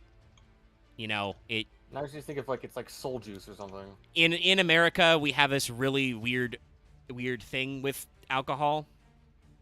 Like, I'm not going to say that, like, Konami should print the quote-unquote Dizzy cards, which are about your dad being an alcoholic and doing a domestic violence. Yeah, there are some that were censored for very... But, like, I feel like making them hot sauce was not a good alternative. While like I understand that like there are certain approaches. The alternative was either. Actually, I'm gonna be real. What was the alternative? Without just banning the cards. There was none. It's literally domestic violence to the cards. Yeah, it's bad. It's a bad look. You can't get around that one. I'll defend No, a it's lot fair. of. But I just feel like the anime was kind of but a fucking. as I was saying, like in Europe and Japan, it's not like so scary. Like those places have like ages where you can go out and drink at a bar, but they're not as freaked out about the idea that kids will see a wine glass as we are in America. So I don't think that was necessary, but they did do it. It doesn't really detract this card. It's a fucking tiny detail on a card. Otherwise, I mean, the costume design on this is pretty good. It's a spooky old vampire lady. I wish I enjoyed it, but I can just not ever enjoy like the claw wrappings for most of the vampires. I like them. It's very like it's very pulp horror like body horror kind of stuff, which is my aesthetic. Yeah. I appreciate it as a physical costume, but I just don't like it as an aesthetic. It just screams like Yu-Gi-Oh to me. Weird bony claw fingers and wings in places they shouldn't be. That's just Yu-Gi-Oh. That's just Yu-Gi-Oh cards to me. So this card art makes me feel at home. I think it works when it's like her neck piece, but I like the dress accent and the waist one. No, it's fine. And honestly, that's probably just the bustle of her hoop skirt so that it keeps that shape. Chat.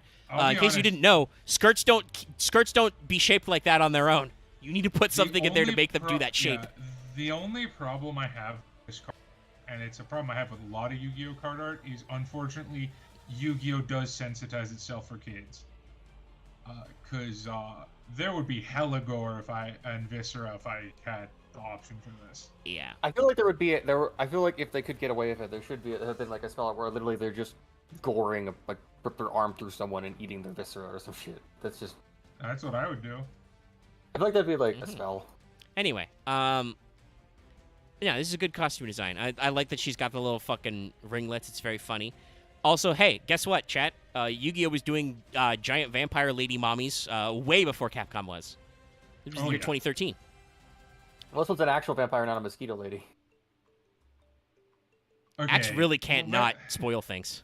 It's still a vampire. Also, I don't care what people. I would actually say this. Yes, a mosquito is a real life vampiric animal. It drinks your fucking blood. Anyway. Most vampires got rid of the thing where they can't be in fresh water. There's a lot of vampire. Because that's lame. Dracula's got a lot of weird stuff going on. Anyway, Grace is a solid enough card. She goes in the rank 6 category. She's level 6. She does have 2k attack, though, which is pretty normal, but has 1200 defense. And when a level 5 or higher zombie monster special summoned to your field by the effect of a zombie monster while this card's in your graveyard, you can pay 2k LP special summon this card from your graveyard. You know, use this effective Grace once per turn. Once per turn, declare a card type. Your opponent sends that type from their deck to the graveyard. So, yeah, Grace is a pretty good extender. It's a little dicey. It's 2k LP to summon her, which is sometimes not worth it. But this does get you a lot of extension. It sets up other cards. Hey, for instance, a later card, Vampire Sucker, gets you card advantage when you summon from the graveyard. So, like, there's a lot of stuff you can do this to make this work. And because she only procs when you're summoning a high-level zombie monster with a zombie monster effect, which includes, by the way, their own effect. If you, like, summon Ballard Rock back, you can, pop a Vampire Grace. So I've been hit by a weird thought of how are all these like vampires like in the same like castle like Dracula's like court essentially? I mean, yeah, they Axe. What's their field spell? Vampire Kingdom. Oh, fair. Well, it's not Dracula's court technically. Well, it's true. I feel like the Dracula cards are almost separate from the rest of the vampires lore-wise because the Dracula cards are Lord Genesis, Duke. Well, no, Dallas, you're wrong. We just didn't print Vampire Dracula until way later. In case you didn't know, Vampire Voivode is literally Dracula, a vampire in the OCG. There's an actual, honest-to-God Dracula now, and it's that guy, but we waited a long time to print him. We'll get to him near the end, I guess. Aesthetically, yeah. I mean, like, they're all connected by the same stuff, so I don't know if they're literally all in the same castle, because it is called Vampire Kingdom. So not maybe Vampire they Castle. each a different like duchy and so on. So. But Here's the thing. I'll make the argument, even aesthetically, I think it's fair to call the Lord sets separate.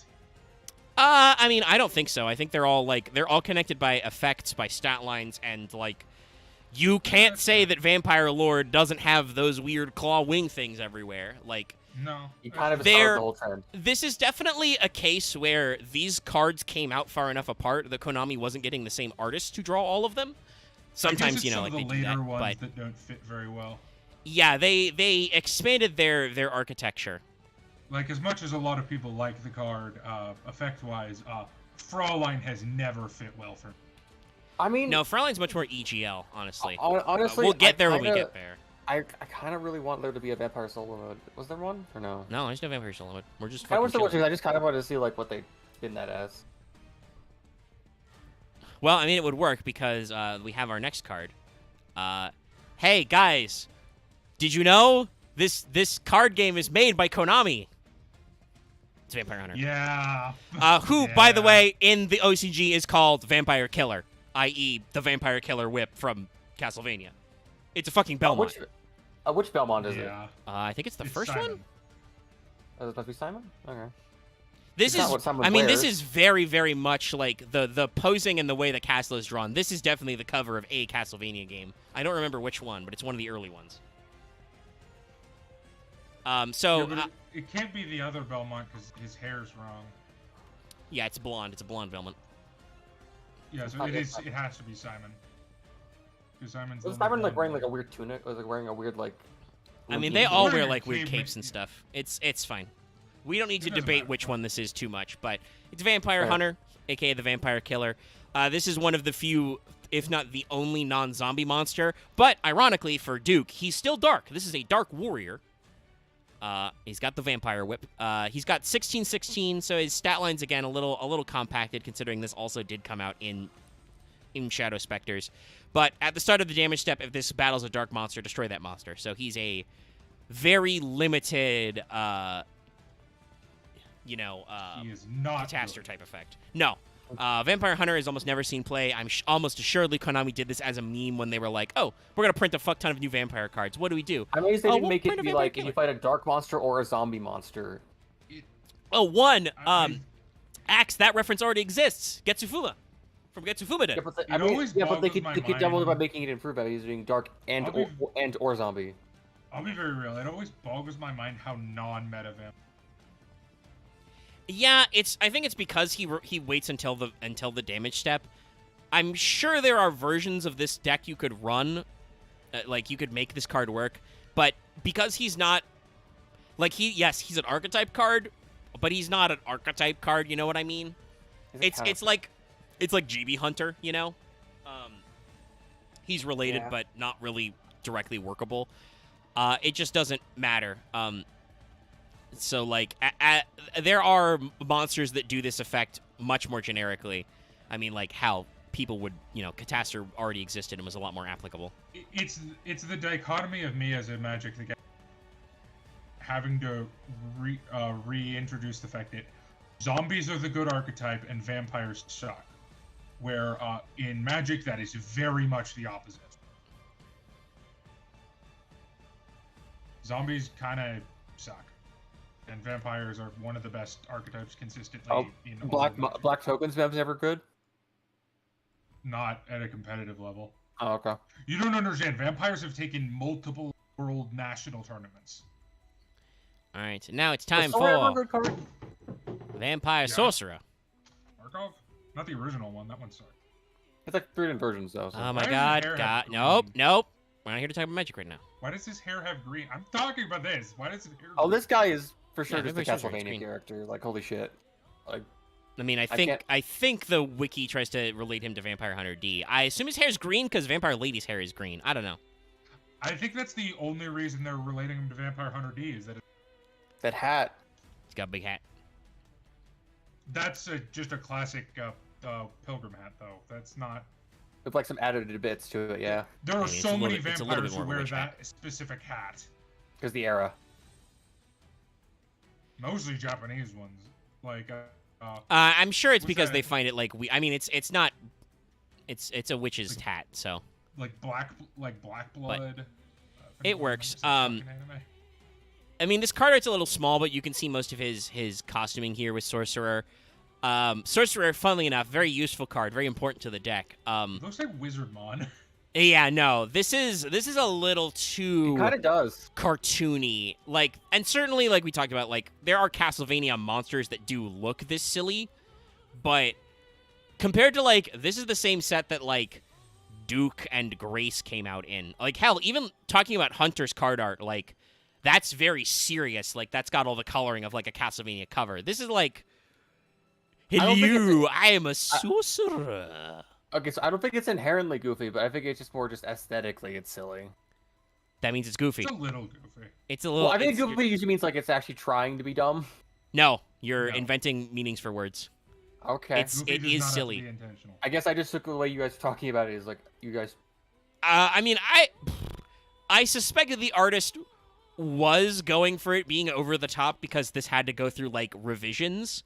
It's very, very JRPG. But yeah, I mean, like this also, yeah, talking about JRPG, this looks like if I took this background out, if I had a transparency of this could be any pre-3D Final Fantasy bad guy Yeah, sprite. I'm half expecting this guy to say, "You need that. Take this. You need that." And like maybe this is my. It's Fire dangerous Emblem to go bias, but alone. This does just look like an enemy made. Oh This no, is like there are an- definitely it's like- Fire it's Emblem enemies that like look an like arc boss this. in Fire Emblem or something. There's definitely Fire No, Emblem not guys that arc look like boss, this. like the A chapter what's the boss. class like. No, it's just a whatever monster the enemy. Whatever the enemy type that is the like the dark mage essentially, like the dark sage. Yeah. Warlock. Like the promoted Warlocks, enemies. Dark Sage, Dark Druid, Yeah, Warlock. shit like that. Whatever, Yeah. whatever game you're playing. He's got a You know what I weird mean. staff, thing. He's got the weird hat. He would make that beautiful Nosferatu sound. Sounds fucking great in headphones because it's directional audio. Man, Nintendo, I'm where the sad fuck? how much- Please, HD remaster of 7 and release 6. I know you put them on your GBA Surface, but like that soundtrack fucking slaps. Seriously, Yeah, oh my no, god. I agree. Like And and up-res that please, shit. And 8 as well. Oh yeah, no, I mean know like a do lot all of the people don't GBA like 8, ones. but I love 8. I want them to do all of them, honestly. Well, yeah, I say all of them because 6 still has never been There's what, ported there's to only, America. There's only 5. Neither is 4, 5, or 6. Although, and you didn't hear it from me. Browser games. This is a funny I wrote. This is like a funny thing. Okay. My healer's called Soma Cruz, as in the Castlevania. Nice. Yeah. But yeah, you can play all 4, 5, and 6 and 7 actually in browser. I'm sure because it's fucking GBA hardware. Anyway, Sorcerer though, very important card. He's a level 4, 15/15. I kind of feel like the green hair is intentional in that case because this is a stat line that's very close to Lady. If this card in your possession is sent to your graveyard by an opponent's card, add a dark vampire monster or 1 vampire spell trap from your deck to your hand. You can banish this card from your graveyard. 1 dark vampire monster you normal summon this turn can be summoned without tributing. So, Sorcerer is a very great card. The sent in by possession effect, that's cool. You don't get to use that a lot. No, the graveyard The main effect thing is, yeah, always- you can banish him from your graveyard to just normal summon a big boy is very important. Yeah. He's still played in vampire decks today as much as those have. Yeah, because it He's not helps. really played a lot in zombie builds, mostly because No, we 'cause have he is- better ways of doing that. He is unfortunately purely archetype locked because he's only calls out vampire cards, but Because, I mean, I think it's fair to say this guy is just kind of worse Mizuki. yeah, He's no. good as a name, and that's pretty much it. But you probably just run through Mizuki anyway. You might. I mean, like I said, hypothetically, Well, if vampires you're benefit more from the hand stuff. yes, from That's the having thing. vampires, and several of your vampires have on normal summon effect, so Yeah, it like, works. With the thing about zombies in Mizuki. Yes. And like Sorcerer, God forbid if Sorcerer actually does get to proc its search effect, that's really good. Vampires do have some very potent spell traps. They have a very good field spell. They have an extra normal summon continuous spell. They have an archetype Omni, which by the way, if you Omni a monster effect, you gain that monster's attack points, like as life points. Like vampires have some good setup. So They have a Snash Steel. yeah, they've got a lot of good shit. I forgot. So let's actually throw out. This. Let me pull up but- there Yeah, because it's this time for reminds their me when first we- boy, who's an Xyz monster. I remember when we tried to do Iron Duelist, and it was like, I don't know how. Never mind. Actually, that's just being. You just, I mean, you just got. I don't. I think I said it at the time. got- you just pull packs better. I had to pull vampires. I was like, mate, because it's like your deck, because like you had your card back had a better chance of actually being cohesive. Yeah, but you didn't factor in you. All right, Yeah. here's the big boy. It's Crimson Knight Vampire Brahm. Now that since we've pulled up Shadow Vampire already, I think you can instantly tell, hey, Shadow Vampire is supposed to go into this guy because he's just Shadow Vampire, but solid. Also, artistic-wise, I think this is just going for a generic Castlevania, but I mean, the name is kind of a dead giveaway. Yeah. Bram Stoker. Yeah. Though, His sword is funnily kinda enough, cool. the I don't name know. in Japanese is Edelritter. Who, God damn it, I think it's Google just catering to me, but Adel Ritter is the name of a person's character in Final Fantasy XIV. Thanks, Lodestone. There's a decent God chance damn it. whenever I search anything now, Google is like, hey, were you looking for this I usually- person's I character usually in don't Final get Fantasy those XIV? results. I usually don't get those results. It's like a very obscure name. But it happens. So it's still Vampire Bram, but it's Edurita Vampire Bramu. Hold on a sec. Windows Security has decided it needs to pop up for something. Are you like, do you want to schedule something? No? It's, yeah. What is your problem right now? It's nothing. It's all my alerts are from last year. We're remarkably clean. Anyway, so you know how sometimes we talk about guys are busy, right? Cards are busy. This is a busy card art. Obviously, we've talked before about the fang aesthetic. This guy's got fangs everywhere. He's got extra fangs, extra claws everywhere, It's all also over kind the of place. It's also kind of like hexahedral. Like it's kind of more of like No, first of all, Axe, a hexahedron would be a cube. That's a six-sided die. okay. Then I get like Um, what's the same of like a 3D diamond? I don't know if that has a defined shape name. In general, he does have kind of like weird diamonds or kite shield shapes everywhere. I don't know why, but he does have them. Obviously, I think it might just be so they can draw more crosses on him, because you notice how he's covered in a lot of crosses. I'm amazed they're not upside down crosses. I'm amazed they're not censored, or are they actually? Do they have these I don't know arrows how in the you original? could censor that much. Oh no, on okay, that. yeah, they are censored actually. I just I grabbed an uncensored card art from the internet. They just removed the crossbar, so it's just an up and down arrow in the TCG. Meh. That's super lame. Also, it's so tiny you would hardly notice for some of this shit. He's got a What's that headpiece he's got? Like what the hell? yeah, he's got a weird, vaguely Germanic Nightman cross spear shield wing forehead guard.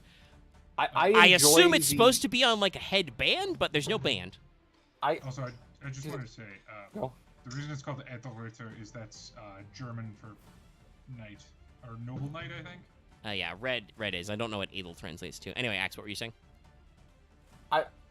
One of them is like I literally like the blood moon in the back. Like, I just like that. The One of the those red on the moon side. effects are really, really good, but And other than that, I don't know if I like it, but I respect the kind of grossness of how like the teeth on this thing actually look like teeth. Otherwise, it looks like they were claw tips. These look like actual teeth. yeah, he's covered in fangs. The sword is janky as hell. Adel It reminds me means of like a Dark Knight weapon, but like in a dumb way. What were you saying, Dallas? Adel means noble, which is Okay, why so it is Edelgard noble knight translates vampire to brand, okay. Guardian of Noble, which is very funny. Which obviously they can't have translated it that way in the TCG because, I mean, well, they could have called it Edelritter, but they probably wanted to avoid any like weird. Well, You know, also, crossover. to be fair, Japan just refuses to realize that certain countries, so they just are like, Romania's not a thing. We're just gonna make it German. Yeah. Well, to be fair, you know, referencing Bram Stoker, I believe the actual Count Dracula from Bram Stoker's Dracula was Hungarian. He just happened to live in Transylvania, which is contested territory historically. Well, he's Wallachian, but he said he was from Hungary. Yeah. There's some back and forth. And technically, if depending on how old he is, it would be more accurate to say he's Wallachian, because modern-day Romania is a fusion of, it's a literal merger by agreement of Wallachia and Moldova, I believe. Mm-hmm. And then later, after World War I, the Allies gave them Transylvania because we were very angry at the Austro-Hungarians for some reason. I don't know why would we be upset at them. Are you saying that facetiously, or am I just missing something? Very facetiously. Yes, Okay. Axe. Wow, you really don't remember your World War I history. Why would we be mad at the Austro-Hungarians? There's no reason at all. Is it because they started it, or is it because Yes. Because I thought the whole bit was that like they didn't mean to start, they just fucked up horribly, and it like caused everyone to fight them. No. Well- No. Oh, okay. You can make the argument that Russia started it, and I will. But also, the people who started it in Russia were dead. So, Okay. Yeah. because the Russian Revolution happened halfway through. So, Yeah, so it doesn't matter. But no, Which- the start was we killed Franz Ferdinand got shot, and the Austro-Hungarians' response to this was, "Hey, let's do some war crimes against the Yugoslavs. Let's fuck their shit Okay. up." And then Russia why was does like, that keep happening? "Hey, hold on, those guys are Slavs. You can't do that. We protest this. We will fight you, and our allies France will fight you." And then Germany was like, "Well, fuck, we gotta go bum rush France if we gotta turn this boat around and take care of Russia." Why did they make Germany pay for all of it in the end? Because Oh, right. we were very upset at them. We were very mad at a lot of Axis powers for somewhat legitimate reasons, but also a lot of the treaties were very extra punitive. To In be some cases, fair, it worked. I don't think the Austro-Hungarians really came back from that one, as evidenced by the fact that they're now Austria and Hungary, Yeah. two separate countries. Unfortunate day for France. One it's of true. which is experiencing hella not great times.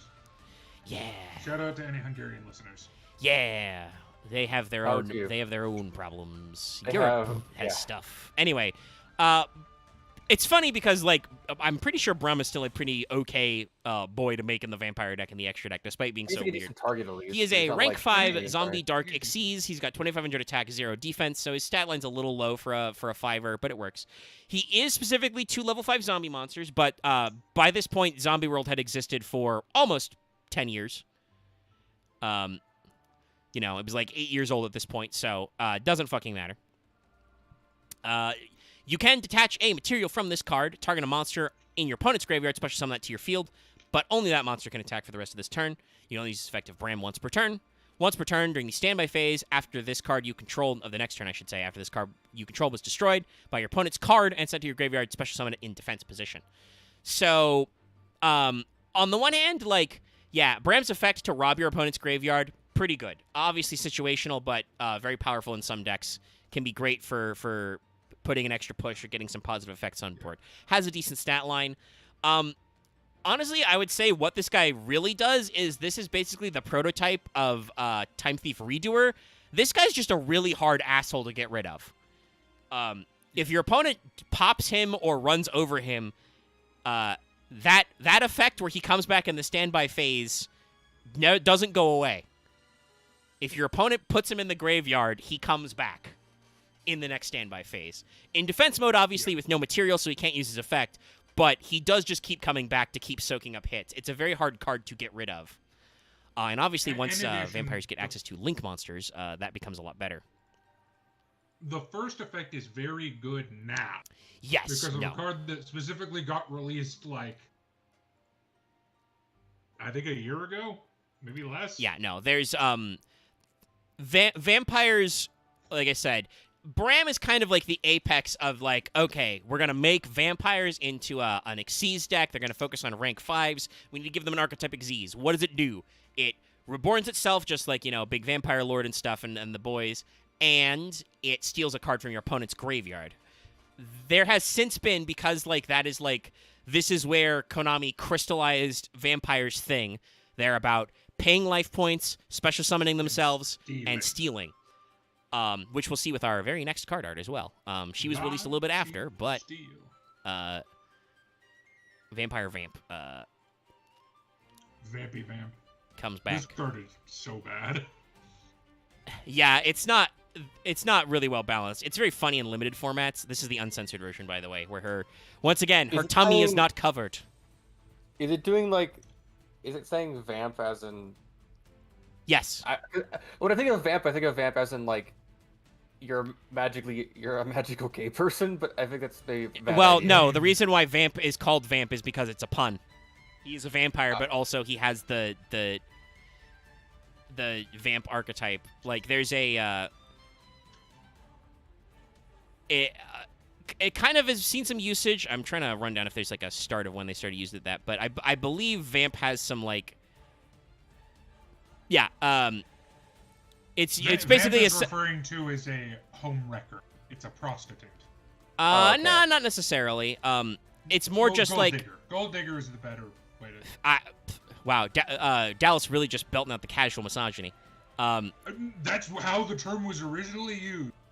The definition of vamp that is in that noun sense that is more common is it's basically a shorter way of saying femme fatale. You know, a seductive woman. You know, in the early 20th century, it is also an abbreviation for vampire. So there's some funny puns there, but yeah. But to be fair, the connotation of why they used a vampire is inherently misogynist. Oh yes, no, that's true. Like it's referring as a blood-sucking. yeah, leech. they're like, oh, That's this literally what this they're doing. woman is Like- trying to seduce you. What could she possibly want? She's got to suck your vital fluids. That's true. And not the ones you want sucks. But well, I mean, depending on the era acts, some people were against. Fair. They weren't sure that it's good for your prostate health. Anyway, Vamp is, you know, and that's why I think it's reasonably sure that's why Kojima named Vamp is because it's for very similar reasons to the card Vampire Vamp. It's a funny pun. She's on a bed. There Yeah. are implications. She's a vampiric. She's on a succubus. bed. She's coming in through your window, you know, because the window's open, right? Her She like looks the most animu out of all of them. her fang Yes. part, her fang or like claw bits are like least pronounced, I assume. Yeah. So like it's less Also, I distracting just to want the to throw this person out there. She's covered in handcuffed loops. Like they're not actually cuffed together, Yeah. but she is covered in handcuffed loops. I She's feel gonna like do she some kinky makes, shit. I feel like she makes use of those. She's gonna get into some kinky shit. And also send you against your her enemies. Anybody watch the Castlevania TV series? Anyway, Yes, it's very good. yeah, I can't wait for the sequel That'll be fun. because that'll be set during the Symphony of the Night and Rondo of Blood timeline. I swear to actually. God, it's like I feel like it's like anytime they make a TV show, it's good. I don't know how.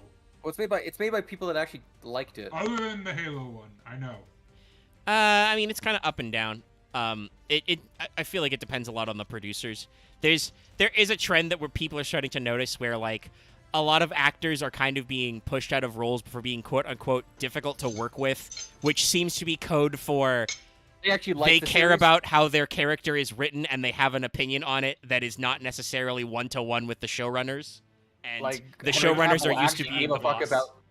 Do you guys know there's a fun thing about Henry Cavill? Because when he was asked on a talk show about which of Geralt's potions he drank, he said none of them because they're poisonous and would kill me. No. He liked the character and was super excited for that role, but when they started to drift from the books, and I'm not going to say that like that Books are isn't perfect, difficult but- for the showrunners to work with, but it's one of those things where like I feel like the showrunners should take a whole long look at their life as Dallas flings I'll his be silverware. really honest. Meh. I'll be really honest. Maybe this is a cancelable opinion. I don't know.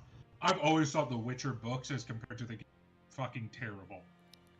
I feel like I mean, you're not like Polish, the short so story collections, but I feel like the main books are not that great. I have not actually experienced any of them other than I watched Actually, like 2 Omega, episodes of The Witcher. You want to say that? That is not technically correct. Okay, all right, that's I fair. am 1/4 Polish. Okay. I will- Well, I then will also maybe you say should not that- return to that country, Dallas. They might be I will- upset at you there. I will also say that There's a lot of reasons I can't go to Poland also- right now, Omega. That's not the top of them. there's a lot of Fair other enough. reasons that I feel like I don't want to myself even. But one thing But, though. like, Okay. okay, no, go ahead. You can go to your thing, but like brief thing is, the Witcher games are after the books. Well, Yes. yeah, but anyway. They take place, yeah. Dallas, what were you gonna And say? also, the author is kind of a douche nozzle. That's besides the point. But I'm just thinking, like, it's out of TV series based off video games, the only one that I've actually that's not true. There's like a couple, especially if you go back to like the early 2000s, that were terrible. But especially recently, like we had Dragon Prince, which was pretty good. Last of Us, which was great. Arcane, which was great. Castlevania. Cyberpunk Edge Runners is very deliberately based on the video game, not the tabletop version. Yeah, no, it's pretty good, and there are some like anime, based on video game properties that Japan has made that were serviceable as well in the past. Some of them are a little. There's that awkward. Nier Automata one that's coming out that I'm looking forward to. Yeah, a couple episodes. Oh, the are out already, Cuphead TV show was pretty good. Oh yeah, Cuphead. That's right. That's another one. But yeah, I think honestly, just hey, shocking. Video games, which are media, which are designed to be consumed over, several hours of interactive fiction, work better when you present them in a long-form episodic format. Who could have thought? Rather than try and condense, 40 hours of story or even 10 hours of story into 2 hours. I'll say this. I think that's the reason why the only video game movie like 10 years. What was it, Dallas? You broke up there. Not been like surprising. The only video game movie I've liked in the last 10 years pretty much has been the Uncharted movie. Because that is just made to be a movie because Indiana Jones. Uncharted was made. I don't think it's great, but I think it's because the acting choice was not the best. But that's. I thought it was good. I still haven't sat down and seen it, but I don't like Marky Mark. That's fair. He's kind of a weird guy. He's not. I don't think he's a great fit for Sully as a concept, but I'll give him a pass that he could be funny. I see Holland tried. I just don't think the script was the best for him. Yeah, I don't know. I haven't seen it yet, so it's there. Also, it's sometimes it is hard to separate performance from there, But he tried. He got his in the trailers anyway. His craps are good. Anyway, Vampire is a level 7 Dark Zombo, 2K. Once per turn, when this card or a vampire monster is normal summoned to your field, target a monster your opponent controls whose attack is higher than this card. Equip it. This card gains attack equal to the combined original attack of monsters equipped to it to activate this effect. If this card is sent to the graveyard while equipped to the card, special summon this card. So, in modern day vampires, Vamp is not great, and I think I have to double check. Is the zombie vampire 7 or 8? There's two big problems with Vamp. It's 8. Yeah, so that's you've identified the big problem. Yeah, there are no 7 Xyz, and there are synchro vampires. Yeah, if Konami had made Voivode and Zombie Vampire 7s instead of 8s, which yes, I know Genesis was an 8, but again, he's way out of vogue for this deck. Like by then. Also, he's not reliable in your deck. Well, yeah, no, you wouldn't play Genesis in this deck unless they. Which is something I'm actually kind of surprised they haven't done. They haven't made any vampire monsters that have the ability to become Vampire Lord on the field. They just kind of like, nah, we're not doing that. But Vamp's problem comes from the fact that she doesn't have a lot of synergy in the deck. At best, I think she is a decent side deck card, or in certain limited formats, like, she can be a really scary, unoutable guy, a Snatch Steal or Relinquish type effect that also summons itself back. And her effect procs when a vampire is normal summoned. That's cool. And obviously, you only need to care about removal of monsters with attack higher than hers anyway. But being a 7 and being based around normal summons makes her a little awkward. It's hard to justify her in the deck. I'll be honest, I've actually used this card a couple of times in zombie decks just because there are not a lot of level 7. Sometimes that's good for synchro numbers. And like, she's still a zombie and she can still come around. You don't need her effects. She's got decent stats, but it's a little weird. So now I've vampires only ever used her. Vampires go dormant for a little bit, but they crop back up in a I believe it was basically a deck build pack. Dark Saviors.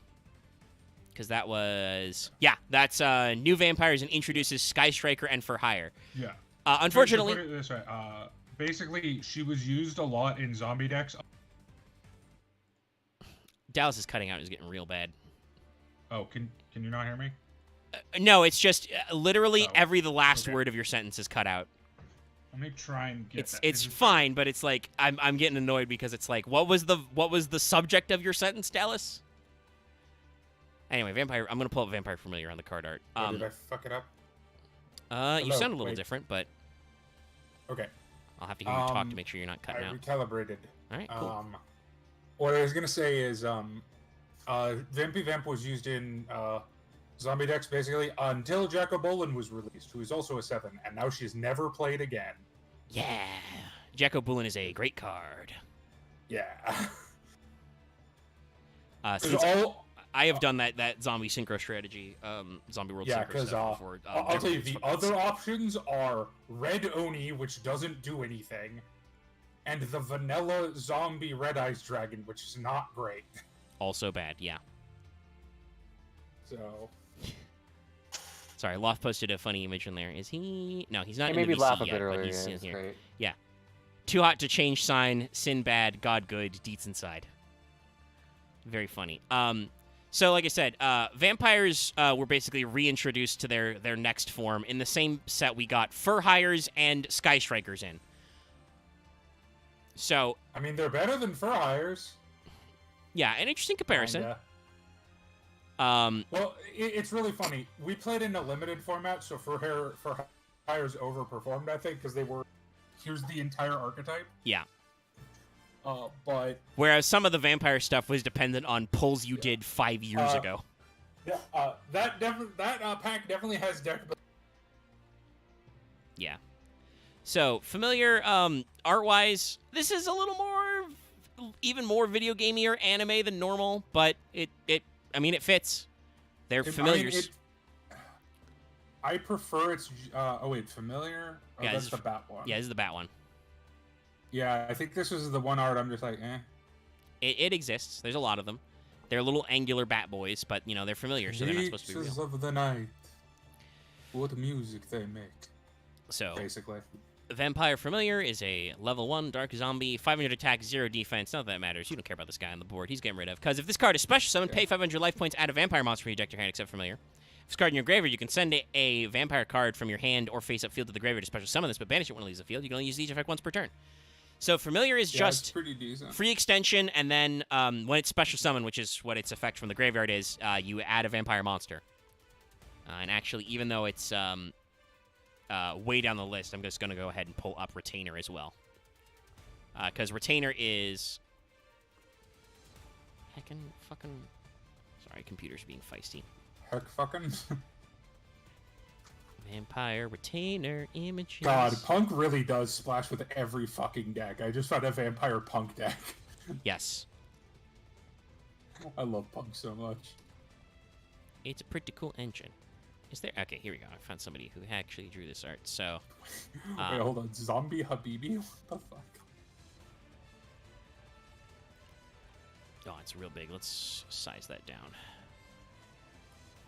Big dog. Yeah, so Vampire Retainer is the second one of this set. Looking at this one blown up, it's a little weird. Cool smoke filter, bro. Nice smoke brush. But I mean, it's accurate to the mythos. yeah, but the other half of this guy, it's like, okay, we have a very decent art of a dog with a slightly nonplussed look on his face, and then we have spooky smoke filter dog. Woo! I get it. I don't want to say it's bad. There's definitely something like seeing it full size like this that makes me almost want to chuckle to myself, like, heh. Like, I don't know. I mean, it is goofy. Yeah. This one is goofy. It's got a weird vibe. The background details and the shading is always fucking phenomenal, but Yeah. yeah, it's a little I too like weird. it a lot more than Familiar because it just is. Yeah, Familiar is just bats. It's. You know what it looks like? This is just out of Hellsing. This is just straight up out of Hellsing. True. Helsing did have some special effects and some monster looks that were very much like this, yeah. It's just Alucard's. This dog is just Alucard. It's just fucking awesome. Doggocard. But yeah, so Vampire Retainer. As opposed to Lollycard. Because, Alucard doesn't give a fuck. He's just he's here to fuck with you. Interesting enough, this is called Vampire Retainer. In Japanese, this is Vampire no Kenzoku, so this is like Vampire's Clan or Vampire's Brood. It's an interesting translation, but I think it works. It's a level 2, so it's a higher level. It's got 1200 attack. Other than that, it's basically the reverse of Familiar. When you special summon, you can pay 500 to add a vampire spell trap. If it's in your graveyard, you can send a vampire to special summon it. You can only use each effect once per turn. So, I don't think it is underestimated to say that Vampire Retainer and Familiar make this deck now, because they are just free specials, extra graveyard setup, and they search when you summon them back. Like, it's just, it's real good, and it you know, if you do the loop, if you, like, you know, you can, if you have a way to bin cards, you can, you know, summon Familiar, search Retainer, bin Retainer, summon it back, or even better, you know, you can do both at once. For instance, what happens if you special Familiar by sending Retainer, special Retainer by sending Familiar, you got both searches. Like, there's a lot of combos and lines that these decks are very, very helped out by running these Wambo Canvos. And let's pull up a card that is arguably going to be pretty famous on the internet now, because MBT has a clip about this. Oh, it was a pretty good moment that he clipped, so... Oh, Jesus. What did I don't he do? remember it. Remind me. Oh, well, it's Fraulein, so... Oh, Fraulein? Yeah. Fraulein. Mr. Zeef utters the famous last words, "You can pay how much? How much can you pay?" 3K. Oh, no. He paid all his life, didn't he? No. The other way. MBT was playing vampires and cleaned his clock with a very powerful Fraulein send. Okay. So yeah, it's Fraulein. Because you can pay all of your life. Oh yeah, no, you can die. But yeah, this is She Vampire will keep Fraulein. drinking. This is very much as I mentioned it earlier, but this is the EGL subculture. She doesn't honestly look that much like other vampires, other than the slight like this art. fangy bits in her umbrella. She honestly does make me think of like Harajuku goth.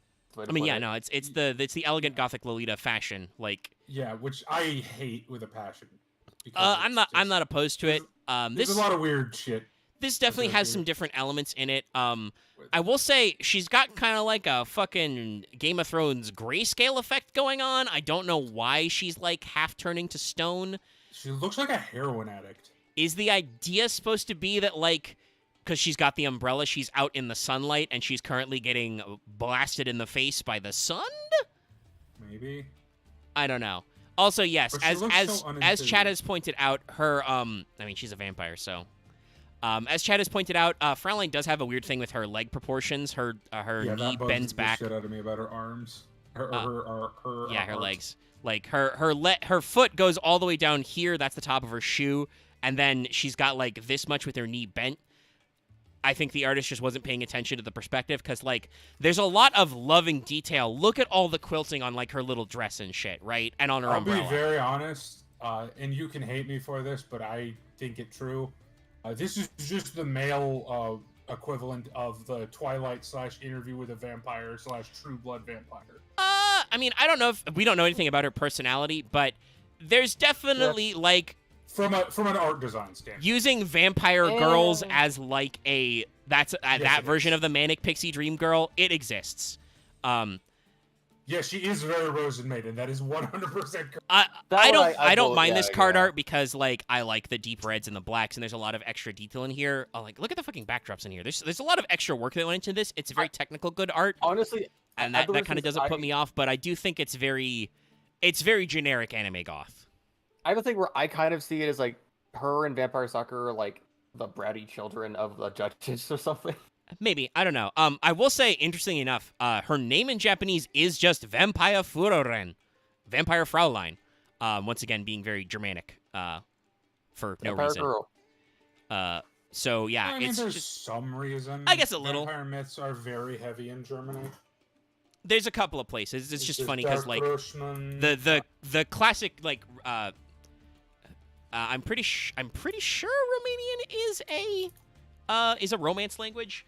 It's called Romania because they were a Roman province for a while. That's what Trajan's column is about. They were taken over by the Romans. If Romanian was not a Romance language. Yeah, so I think modern Romanian does have some Romance elements. They might have switched back to Cyrillic alphabet in like the Soviet years. I'm not sure. But I think this is based squarely off of like a lot of the artistry around vampires in like the 1800s in Europe, where it's really skeevy, and I don't like it because there's a lot of real creepy shit about it. Yeah, and I will. I mean, we brought up earlier comparisons to Carmilla. In the actual novella, Camilla, I believe Carmilla pretends to be like sickly. Is like how she gets away with being a vampire. Yeah. Because hey, Like, guess Carmilla- what? Victorian era, we can compare vampirism to fucking tuberculosis, dramatic Victorian Carmilla dying is at disease. least- Carmilla is at least more palatable of that era's novellas in that vein. It's not a like 38-year-old guy going after a teenager. Yeah, and I think that Bram Stoker's classic does correctly portray Count Dracula as an old, weird, gross man. Like, a lot of people sexy up the Count Dracula. He's a weirdo in the original novel, guys. He's got, like, hairy palms and bad teeth and shit. Like, honestly, Nosferatu is a better... always had to kind of explain is that he wasn't a pretty man. He wasn't a handsome man. It was just that he had the... He was a rich man. He had the posturing and, like, the air of, like... yeah, of a I think that fine is man. actually something Well, that also, if he I'm... can literally hypnotize you. Well, that too, but also, if I remember rightly, I'm pretty sure... Oh, fuck, I'm fucking blanking on names. Like, he felt, like, noble being around because he had that kind of air to him. Jonathan Harker, I think, actually says in his letters, it's like, yeah, this Count's really weird, but he has all the bearing of a gentleman in the title, so I guess he must be cool, because Victorianism. Yeah. Ah, he's an aristocrat, he must be fine. Oh no, it wasn't fine! It's like he has the air about it, like he feels like he's noble. Wilhelmina, and, I'm like, going to be eaten by 3 vampire ladies, help! Jonathan, how did you get back home? How did you get back home? I ran out of fluids, but it was good. You don't want to say that to your fiance. Mina would You fucking kick his don't. ass. You don't. Unless she doesn't. Especially know what after the fuck she you got meant. vampire powers. She'd kick his ass. Anyway, I mean, they might wear off by then, but yeah. Now I just want to read now I just want to watch the League of Extraordinary Gentlemen again. Yes, I know it's a bad movie. oh no, it's I mean, bad, but it's a It's a also, good it's a guy, fun but also time. I Alan love it. Moore. It's also based off an Alan Moore comic, which is like the comic itself's not that great either. Sometimes. I Alan love the Moore's a comic, weird so guy. I will stab you in your sleep. I mean, okay, listen. The Yes, Invisible it's Man it's very raping a bunch problematic. of teenage girls. I understand. It's extremely problematic. It's still a fucking great comic. Fair enough. Yeah, it's one of those things where, like, should we be writing about this? Probably not, but we did, Alan Moore so... likes doing a lot of, like, he likes writing a lot of fucked up people. It's It's very psychosexual. Oh, hey, shocking, Alan Moore, the man who wrote Neonomicon, very psychosexual. Yeah, no. I don't know Neonomicon that well. It involves a lady having sex with a deep one, so... Yeah, a lot of Alan Moore's less popular works are very overtly sexual. But he's a That chill wizard dude. man's got some stuff going on. But I he's a think pretty Hell chill wasn't dude in because of real it. life, so I'm okay with it. I think he gets most of it out through his writing. Yeah, shocking, Probably, you yeah. know. He's like the opposite of Frank Miller. Well, hopefully, I hear these days Frank Miller's doing a lot better. A lot of the bad Frank Miller moments was when he was in a rough time in his life, and I think he's doing better. It We hope. ended in like 2018. Yes, actually, I do believe that is about when he started getting sober. Yeah, that makes sense. I think that is what happened, if I remember my timelines correctly. But also Anyway, he wrote most- Fraulein... Wait, one last thing. Check over it. Because it's a fun fact. He actually did a lot of his really overtly sexual works with his wife as one of the illustrators on it. That sounds weirdly like that happens. a good That time in, that like, a reminds me weird of way. the Foglios, Like Lost Girls is a well known for Yeah, the one based off like Fables, right? the That was like really very husband and wife, the sexual. Foglios, well known for the webcomic Girl Genius, but also doing some old MTG art. They used to circulate an erotic comic series called, I think it's XXX Xenophile, or XX Xenophile. They stopped because they had a kid and were like, yeah, we're just going to keep this clean for a while. We'll come back in like 20 years.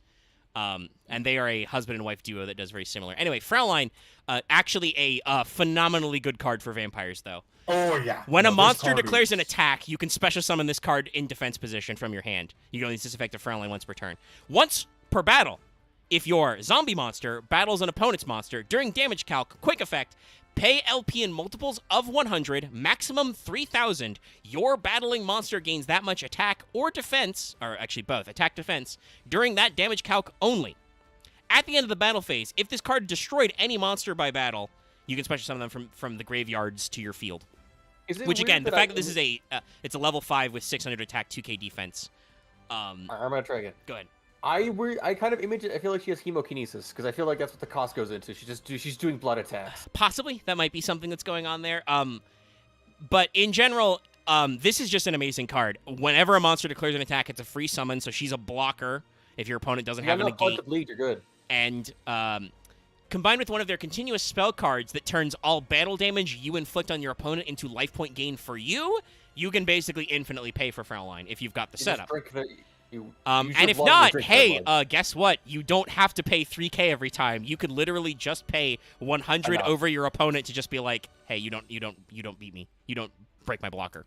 Her ass is full of blood. And guess what? It's once per battle, and it's any zombie monster, so it works really well. It's a really good card. And I think that even her, like, unlike a lot of other of the earlier vampires that have that if you destroyed a monster by battle effect, the fact that she can, like, boost herself by 3K if you want to, that can really turn that around. It's very powerful. Fraulein, great card. All right. Let's keep going. This one, I'm sure we'll get some laughs from the boys. He's got a very punny name as well. Though also, funnily enough, I have assembled some of my Final Fantasy XIV crew. Hey, look, guys, it's a Reaper. This is just a Reaper glam. It's Vampire Grimson. Yeah. So Not a good obviously, glam. Not like, a good glam. this is Grim Reaper plus Grimson. It's kind of a dumb name. You know, I don't think there's a lot to say here. Going back to like Sorcerer and stuff, this one's a little goofy.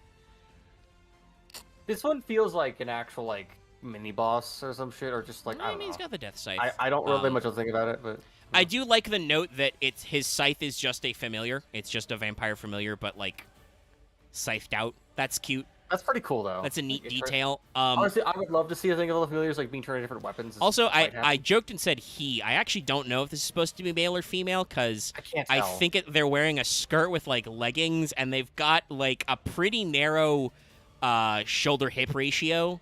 Like it could be a lady. got a little bit of an hourglass, but also we're covered in so many Victorian layers that I really don't know.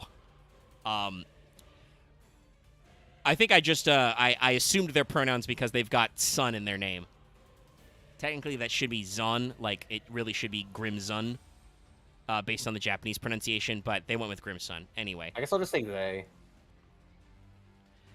They them. They them archetype. Anyway, a little bit like Fraulein, I like some of the extra costume detail that went on here. Like there's fucking patterns on the inside of their coat, but otherwise this is just kind of existing. It kind of exists. It's a little try-hard. Which, not to say that, like, there's not plenty of really try-hard vampire fiction, but I assume the artist knows that this is a little campy.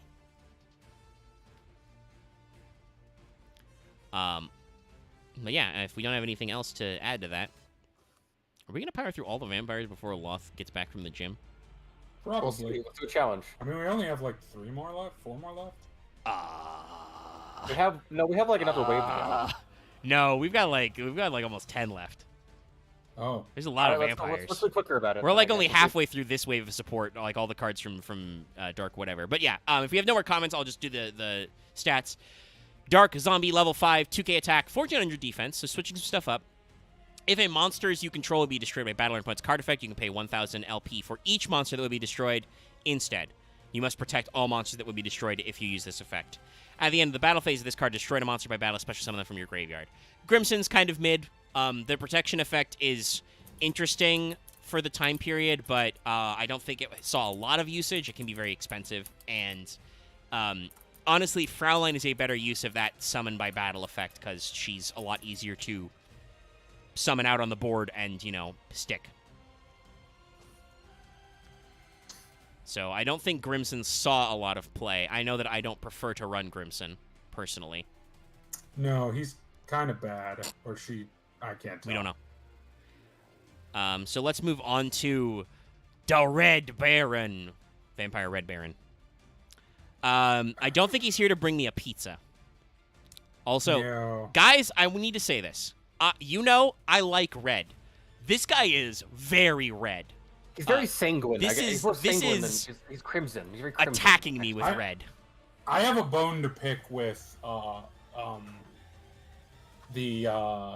the Yu-Gi-Oh! Fandom wiki. Go for it. We always pick those bones. This is not Vlad the Impaler. In No, this no is way like does this is this some depict kind of Vlad the like. Impaler. Yeah. First no. of all, the armor is Roman. If it was Vlad the Impaler, it would be Turkish. Well, no, he fought the Turks, but it would be that area. Yeah, but he was raised by the Turks, and he used Turkish armor design in his own person. It would be different. It would be more like that style. Also, he used a sword, not Yeah. a lance. He used Romania, a the tillage specifically. the Dacians, who are historically where that's the tribe that was there around the Roman times, famous for the falx, the sickle. This guy has a medieval jousting lance. I think. This guy has a medieval jousting lance. Yeah, no, the like, I don't understand how you can get. Also, he doesn't have any facial here, and every single picture of Vlad the Impaler has had. Yeah. Like every single one. And I'm trying to look up what Vlad Tepes' actual like title was. Vlad Dracula the Third. Well, I mean, like his I was a rank. third. Yeah, he's Not Vlad 3. Baron. Yeah, Vlad Dracula the Third. Yes. The dragon. So he's the Voivode, which is just like the king. So no. Voivode is 100% explicitly Vlad. yeah, yes. I mean, well, like I said, in the OCG, that was literally Dracula vampire. like It's the just that the Vlad to Dracula. avoid annoying anybody, because funnily enough, in modern Romania, you might know this from Fate Apocrypha, but Vlad III is still seen as a huge war hero because they do not like the Turks there. Save their country from being invaded. Can I be honest? Like, despite some of the whatever his reputation might have been afterwards and how much of that is true, I would argue he kind of is a war hero if you really want to look at it. I mean, yeah, no, he held off the Ottomans, and they sucked. He They did sucked some butts. fucked up shit to do it, but he's successful. Also, we don't actually, we don't genuinely look at Napoleon, honestly. We genuinely don't actually know how much fucked up shit he did. There, I'm pretty sure the story of him impaling the two envoys is true, but I don't know about how much of the stuff after that is. Like we don't know, because it's like people writing about the Emperor Nero. We're pretty sure that Nero was not a nice guy, but almost all the shit that was like, yeah, he was real fucked up. He did lots of dumb, boring shit that nobody liked him. That was all people who wrote after he was dead and were writing propaganda for the people who came after him. Ivan the Terrible, and also like staked his own family. Yeah, Ivan the Terrible had some actual shit going on. Well, so did Vlad the Impaler did not have the easiest backstory, so to say. But yeah, no, he was literally raised in captivity. This is definitely not supposed to be a Dracula. This guy has like a weird mishmash of medieval fantasy armors with, like Dallas said, a very Roman like Decanus or Legionnaire helmet, which maybe fits, I guess, the area, like the aesthetics they're going for. Well, I mean, it's kind of very Undead Knight aesthetics. Yeah. Like this is a This would be a cool. archetype This would be a cool in Castlevania medieval. boss. Yeah, this is very much like what Konami, the video game company, would go for. But as usual, the fandom wiki is because they can't be smarter. They're like, they can't figure it out. Also, by the way, his name is literally Vampire Redobaron. So he is just the pizza man. I really want that lance as like a weapon in a Castlevania game, and then you can summon the horse to charge through enemies. Oh, you want the flesh lance? You want the fleshy lance? I don't think it's fleshy. It's I mean, old. I feel. I don't know. That undertone looks like a fleshy man. No, that's like. No, it's bright red. And like no, not that. The like above it. No, I think that's just like a metal. very artistic pattern. Like it's metal for sure. Oh, That's no, like that silver. looks like It's because fleshy it's the to same me. pattern as the rest of his armor. Not It's really. definitely like got a weird artistic element to it. That's like, because like it's divided. Lances don't do that, but you would not. There's a reason why lances are usually a single piece. It's so that you don't break anything when you concentrate all your force into. Okay, I found something about this art that bothers me. What is it? Hold on. Is it the horse? Why does the horse have no teeth? Yeah, I just saw that. I was like, I think it's because he's a vampire. He's got fangs, I think it's Dallas. the angle. Yeah. No, He doesn't have no. fangs either. He's got little. No, he's got little nubs. I don't know. It looks really bad. It is a little weird though. He's got a lot of gum showing. That was not drawn from a reference. No. And he's just so red. But Red Baron is a level 6 zombie dark, 2400 attack, 1k defense. Once per turn, you can pay 1000 LP, target a monster your opponent controls, and one other vampire monster you control. Switch those. switch them. Just pay 1,000, do a creature swap. At the end of the battle phase, if this card destroyed any monsters by battle, special summon them from your graveyard. So, while Red Baron doesn't have any inherent special summon effects, he also doesn't have any need to be normal summoned, so he's a decent card to bring out. The fact that he's got that creature swap effect, very funny. Depending on what you're doing in Vampires, you may actually have extra guys on board. For instance, you may have revived a Familiar or Retainer in order to get their Search effect, and then just not have anything to do with them. Maybe you've made Sucker already. Or maybe Sucker won't actually clear your board because your opponent has a monster you want to steal on it. So it works, and it's got these... Even if you don't do the swap effect, it's got the special summon effect by battle on a decent monster size. He is a level 6 with 24, so Baron works. I don't know if he's the bestest man, but he does exist and work. All right. He's okay. Yeah. He's I very think our next 6 is a little better. Not really. Oh, wait, which one is it? Scarlet Scourge. No, not really.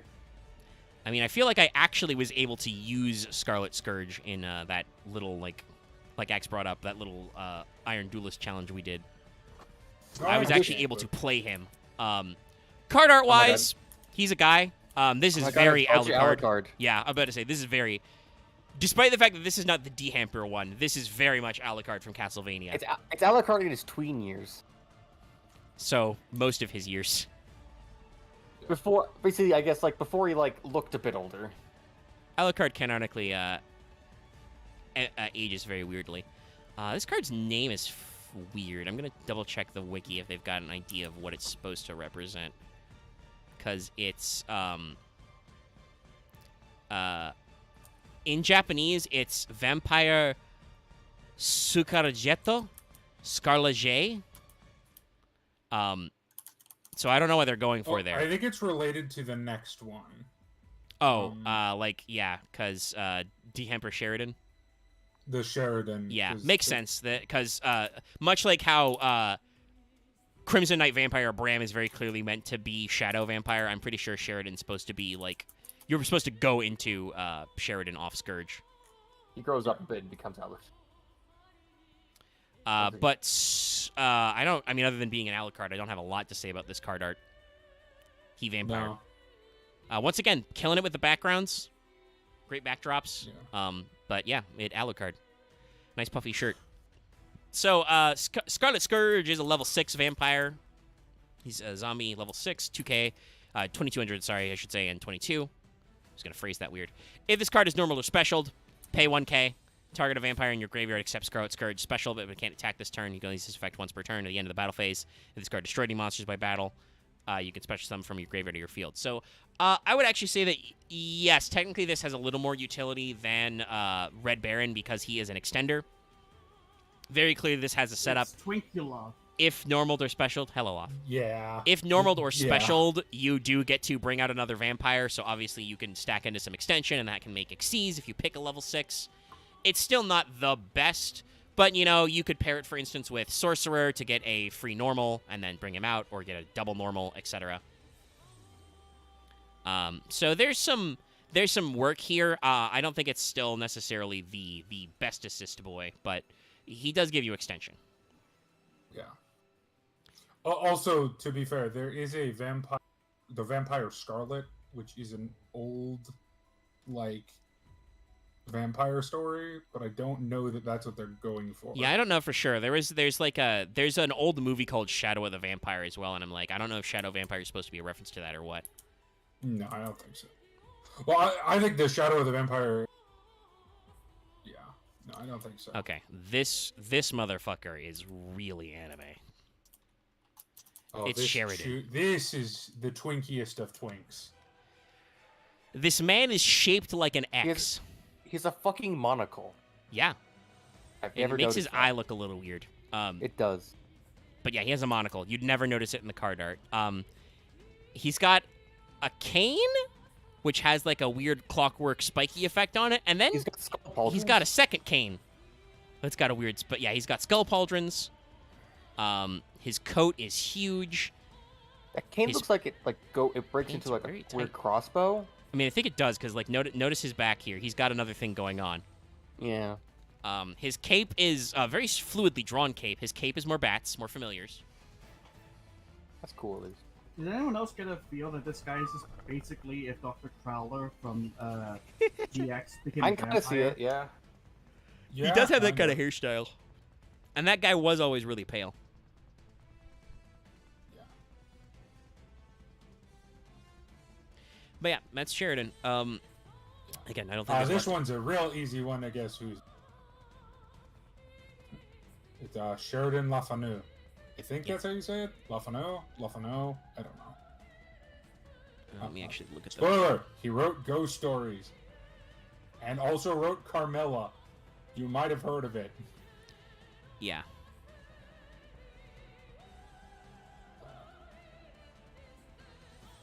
He also wrote House Honestly- of the Churchyard, which is such a fucking good story.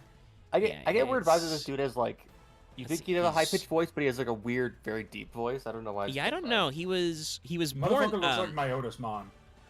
Yes, Kinda he that does, is honestly. what the wiki called out. I mean, it doesn't I all don't the think way it's because Myotis referencing Mon's a it, little but he more. looks like it. Yeah. Same kind of headspace. He looks a little different, but yeah, it's a similar. So actually, yeah, I don't actually know because Sheridan was like born and lived in Ireland, so I don't know if they would have pronounced it, Lefanu, or if it is Lefanu. But yeah, so that's kind of what we're going Maybe for here, Lefanu, maybe. possibly. Left on Interesting, you, by the way. understand Also, this this fault. is Aru Dehampir in Japanese. Al Dampir. Which Don't know means why. he's a Damphir, which is a half vampire. Well, yeah. I mean, they just do Dampir in English, so they simplify some of the articles. Damphir, not peer. No, it's pronounced Yes. Dampir. I refuse. At the very least, this card's name is pronounced Dampir because it's Aru Danpiru Vampire Sheridan. By the way, Sheridan is spelled the exact same way you would pronounce it in Japanese. Fun how that works out. All the consonants Yeah. work.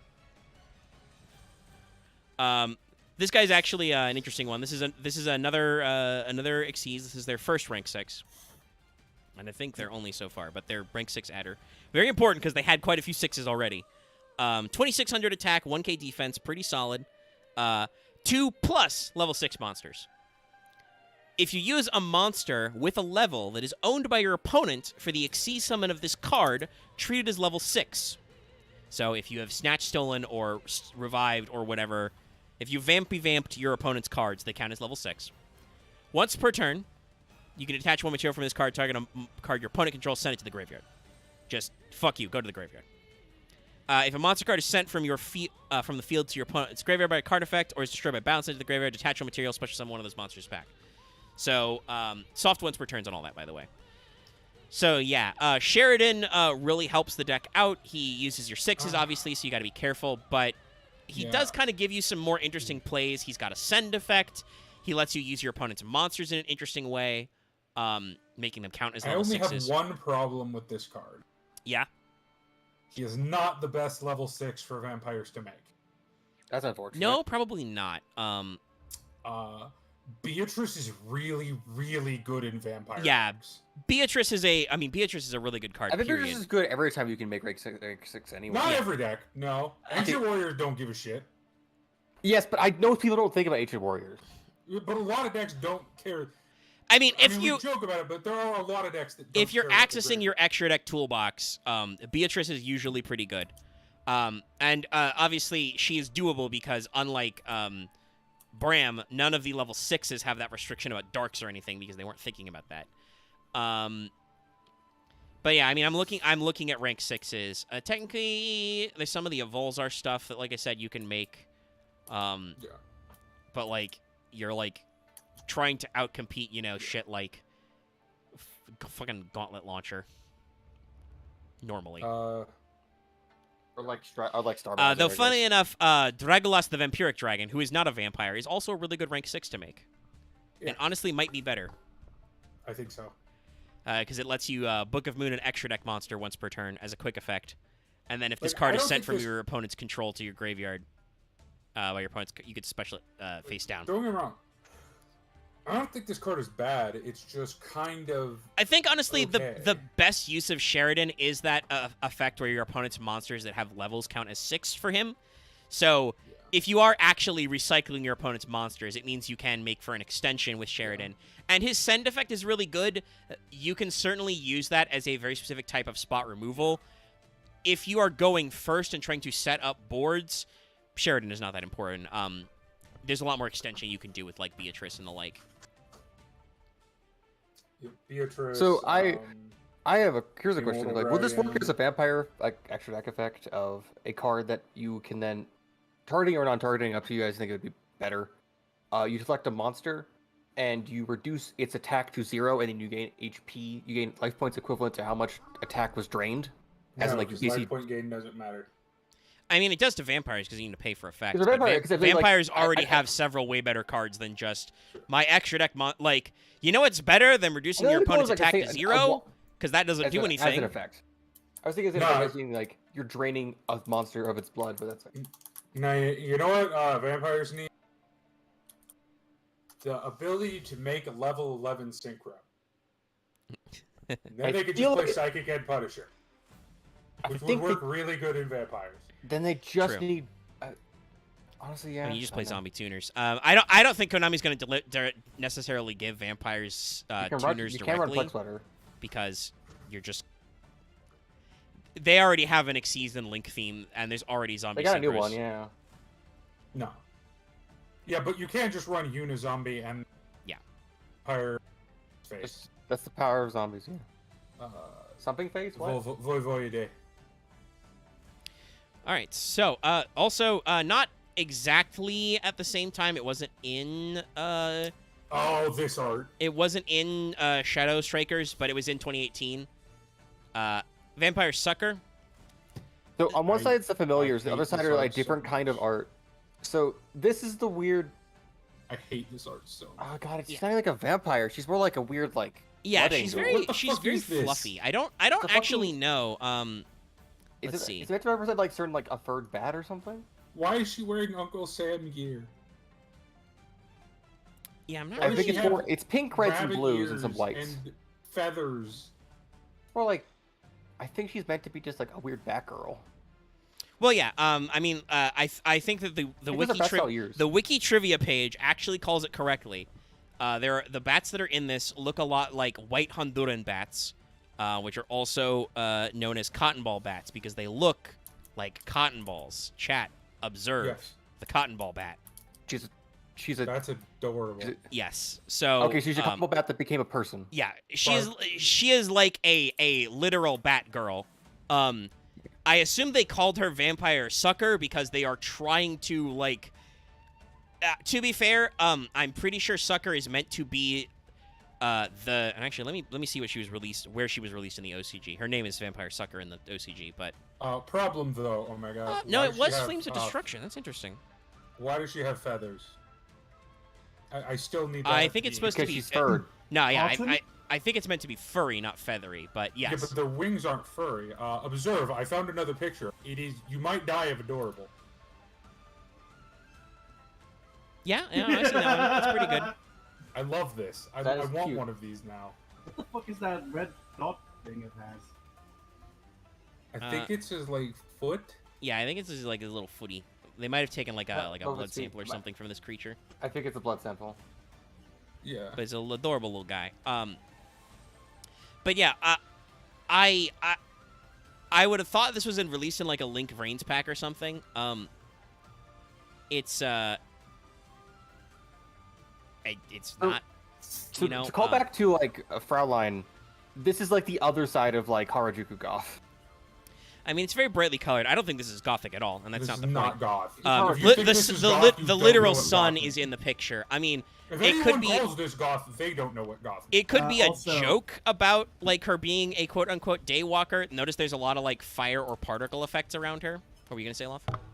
And also, because you posted that picture earlier, Omega, about the bats, you can actually see them underneath the. Yes, the I drift. mentioned that earlier. The bats are Okay. actually called out as those bats. Wait, actually, hold on. Okay, so Well, this he's might looking be in my pastel fan goth. No, but even then, it's not colorful. It's not very colorful enough. Yeah, it's not quite like Pastel Doc Sugar is Skulls and rainbow. shit. You know, it's Oh well. it's She's a vampire for the modern age. She's a link monster. Man. I mean, like I said, I just can't get over the feathers. That's the thing that bothers me the most. And then whatever the fuck those bone spurs are. Oh, mean, I you've never seen the back. noticed They're this. kinda- What they're the kinda- fuck? My brain blocked those out. What the hell? they're kind of bony. But yeah, again, it's very funny. Much like Fraulein, she's got a really this one's actually like in general, this is a really important card because, like I said, I feel like the design philosophy here was let's make a useful zombie link monster because that's what we got. I've never not seen a zombie deck not run this. Yeah. So No, Sucker modern is a zombie dark deck. zombie link 2, bottom left and right, very typical for 2s. She's got 1600 attack. Her materials are just 2 zombie monsters exactly, so no shenaniganing, but it works. If you would tribute for a tribute summon, you can tribute a zombie monster your opponent controls, even though you don't have control of it. So basically, if you have Zombie World up or you're running a mirror match, you can tribute opponent's monsters. This theme would recur in Vampires, but was not explicit yet. Oh god, I'm going down a fashion rabbit hole. And then you can use each of the following effects once per turn. You can target a monster in your opponent's graveyard, special summon it to your opponent's field in defense position, but it becomes a zombie monster. If a zombie monster is special summoned in the graveyard, which would count that monster, draw a card. So she's really just a advantage engine in zombie decks. If you're planning on doing future special summoning, she's a decent, one to go into. She's a way better like extender than if you just go into fucking the Vendread Link 2 and pass, which I have been forced to do in certain setups with my zombie deck. But Sucker can be very useful if you're actually like recurring still. And hypothetically, the tribute effect could work. I just think that there are later vampire cards actually do it better. The main thing is just Sucker says that if you special summon a zombie monster from your graveyard once per turn while she's on the board, you draw a card. So if you do anything in zombie decks, you draw a card. It's just a great, like I said, extender. So I feel like the reason why her art stands out so weird is probably because they may not even have intended her necessarily as a pure vampire card. I think I found my favorite aesthetic. Huh? Sorry. Finally, I'm in going this down a year. rabbit hole. He's going down the fashion rabbit hole. Don't worry about it. Yeah. Is this the card art? It is. All right, it's time for the big bonkulus, but not the biggest bonkulus. It's Vampire Why is Voivode. it pea-sized? What? For ants. Yeah, I need to get a better picture. This is just a Castlevania cover art, I mean, yeah. Yes. like in a good way. But yeah, this is Voivode, aka, like I said, this is Draculea Vampire in the OCG. Mr. Tepesh. Look at that weird shadow dragon thing behind him. Well, This is actually just Vlad Yeah. Tepes done in No. a Dracula style. Yeah, this is like he's got the long hair. He's missing a beard, but he's got anime stuff going on. He's got a Yeah, but trident. He's remember, very it's- dragony. It's Japan, so they're allergic to giving people beards. True. He's honestly got look at lots this of and be dragon like, shit it's- going on. I honestly, if you told me this was called Alucard Tepes, I'd be like, yep, I can see that. Oh, we already saw the Alucard cosplayer, but yeah, like I like that his armor's so draconic. Also, I feel like the art style is kind of like rolled back to an earlier phase. Like this is very much like the Vampire Lady or the Vampire Hunter cards of like Or not quite realistic, but like stylized in a very different way. Vampire Picturesque. Curse is what this gives me vibes of. That's another good one. Yeah, like it's look at this fucking cloth drawing on this guy. Like this is really good art. Oh yeah, no, whoever drew... I actually think I might have an Like, this idea is of like a really good who might have poster. drawn This is a great poster, honestly. Like, I mean, Zed, you're wrong. Castlevania Dracula's right behind you. He's got a beard and mustache. He's right yes, there. he does. And it's not Soma Cruz Dracula. Ah, you must be the Belmont. You must be the Once again, yes, there are some versions like the They- Blood that do not have it. They rotated around a Dallas got couple out times. again! A little bit. I heard most of it. He was saying Rondo of Blood. It did like skip some, but it's not as bad as before. But anyway, Voivode, very cool man. This is a level 8 dark zombie. 2800 attack, 2100 defense. If this card is normal summoned, target up to 2 monsters in your opponent's graveyard, special summon to your field and defense position, but their effects are negated. When a monster's effect is activated while a monster with its same name is in the graveyards, quick effect, negate the activation. If you do, or just negate the activation, quick effect. If a monster is special summoned from your opponent's graveyard, tribute 2 monsters, special summon this card from your graveyard. You can use each effect of Voivode once per turn. That actually seems kind of neat. Why haven't I seen this guy more often? Because vampires. He is a main deck vampire boy, and admittedly, to get his best effect, you have to normal summon him, which requires setup. Wasn't there a vampire Also, to make it easier to special, like normal I've summon seen cards? zombie decks Yes. flood the board. I will say, like, I mean, you haven't seen him in the TCGs. Okay, He's Zed. like one guy. All right, Zed. If you think a goatee isn't a beard, I'll... I think you Okay, should so take it Omega- cut out. I guess Omega's also laughing because Dallas cut out exactly at Yes. the perfect time. I'll God damn it. drop. Yeah. Yeah, you don't sound recalibrated anymore. God damn it. It's those as if Dallas went, I'll get you next. Thank you, Loth. All right, we're getting close to the end. We're gonna wrap this up. Wait, did I at least successfully call him out? Yes. No, that part we got. Okay, good. Just whatever your threats were left off. Omega groaned from my joke. I just said I'll fight you.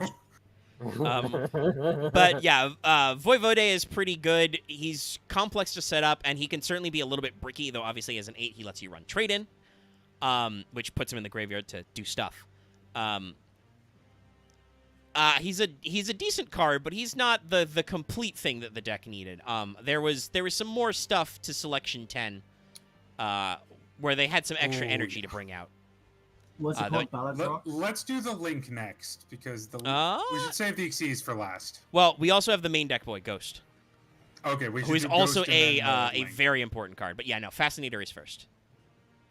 So I am gonna have to specify Yu-Gi-Oh on this when I'm searching because We Vampire should Ghost. end on the Xyz for various reasons. Yes. No, it's small too. Let me see if I can find a good art of this guy. I saw it. Google, I saw that Oh, somebody yeah, had good it. news, guys. I've apparently lost at least 1 kilogram since I've been to the gym. Nice. Nice. I don't know how that converts to pounds for you guys. I think Yeah. that's like 5 pounds. No. It's like at least 2. It's either 2 or it's the other way. It's 3, or almost. It's like 2.4 Okay. something. 2 and It's a two and a decent change. amount. Okay. The conversions suck ass. This one also, by the way, I think it's better that they called it Ghost, but well, it's a big one. Hold on, let me shrink him down. It's because they couldn't call it this Phantasmal. was a vampire ghost ogre Yuki in So, I know this, when- so they just dropped the ogre I part. remember all the times like Dallas complained that he's called something a twink, and it's like, no, Dallas, this is right. This is a twink. I mean, he's very skinny. I mean, I don't know if he's even a twink. This is He's just a bottom. skinny. Okay. I mean, you can't judge that from just appearance, but fair. Yes, I can. Google the VTuber Shoto, and that is essentially what this person is. He does look like Shoto. Oh my god, he does. I think that joke has been made This before. is just a bottom. I do really Classic like Feel Dallas bad for- moments, That's an thank L for you, Shoto, Bob. I guess. this card art is really good. I think some of this is from the scan from it being a foil, but like I really like this particle effect, which I believe is native to the card. Like he's like, you know, ghostly and evaporating in smoke. There's the fucking Castlevania-esque cast in the background. There's the blood moon. That's cool. But like, look at these particle effects, y'all. This guy doesn't feel like a guy you fight. This feels like a guy you have a conversation with and gives you something and then runs the fuck away. I mean, yeah, it's called Ghost Ogre or Vampire Ghost. This one is not meant to be as proactive, I think, as some of the others. This is another support card like Retainer, Familiar, Sorcerer, etc. It's the guy who you totally can't believe is not part of the villain team. Decent costuming, but it's a Dark Zombie level 3, 1500 attack, 0 defense. If this card is normal summoned, send a vampire card from your hand or face or field of the graveyard. Add a level 4 or higher vampire monster from your deck to your hand. And if you do, send a level 2 or lower vampire monster from your deck to the graveyard. So he puts 2 vampires in your graveyard to search another vampire. During the main phase, quick effect. You can banish this card from your graveyard, pay 500 LP. Immediately after this effect resolves, normal summon a vampire monster. You can use each effect once per turn. So yeah, Ghost is essential. Could you do a setup and then have him where you can normal summon Vivode? Yes, easily. Yeah, it's a quick effect. You could do it on your opponent's That- turn too if you wanted. But that sounds great, Vampires have actually. a continuous that gives them an extra normal. This guy bins extra guys, and then you would link it off or tribute him or whatever. It lets you send a level 2 or lower vampire, so that's exactly Retainer or Familiar. So this is one of those cards, like this came out in Battle of Chaos. This is a Konami trademark Band-Aid card. Like, obviously, some decks, they decide, this deck has a strategy, but it doesn't do anything. Let's give them a floodgate, give them a skill drain. Those jokes, there are still archetypes out there where Konami is like, okay, this deck doesn't have a consistent game plan. We need to give them a starter that starts everything. That's Ghost, Vampire Ghost. Honestly, I'm okay. I feel like giving starters is better than being like. It's like Oh, yeah, no. Let's Yeah, just give them like the most jank floodgate ever. It's when the problem is when Konami decides that decks don't have any payoff and they decide to just give them floodgates, and nobody likes that. That's that meme of everyone dislikes like that. Urzatic Drytron or like Ghost is the other example. This is the what are some other good like does everything starters? We'll get to another one in a second. Well, that's true. But what are other archetype ones that are really good? I'm trying to think about it. Oh fuck. I mean, I'm not gonna lie. The best one I can think of in recent memory is actually going to be covered in this video. Oh. I'm not even kidding. Yeah. Well, we're not doing anything else after vampires. No, it's a vampire card. Oh, okay. Do we have some good card art? Well, we got the reference art. Okay, here we go. I wish I knew the artist for this Here. because I think I like his style. I just can't not see that fucking VTuber. And it's I know, I can totally this see it, but down. I feel like this could be a Halloween outfit for Shoto. it's the same fucking coat. This is Vampire Fascinator. So She just How fascinating. seems we're very- doing some different vibes than some of the other girl Okay. vampires. She seems I'll very, she looks say very this. homely. I like this more than Sucker or Fraulein. Well, it's a little more Because- reserved. She But- also looks creepy, Yeah. I mean, and I think on purpose. yes, she's called Fascinator. I mean, she does have like the monster girl bat ears, I think, anyway, or she's wearing earmuffs.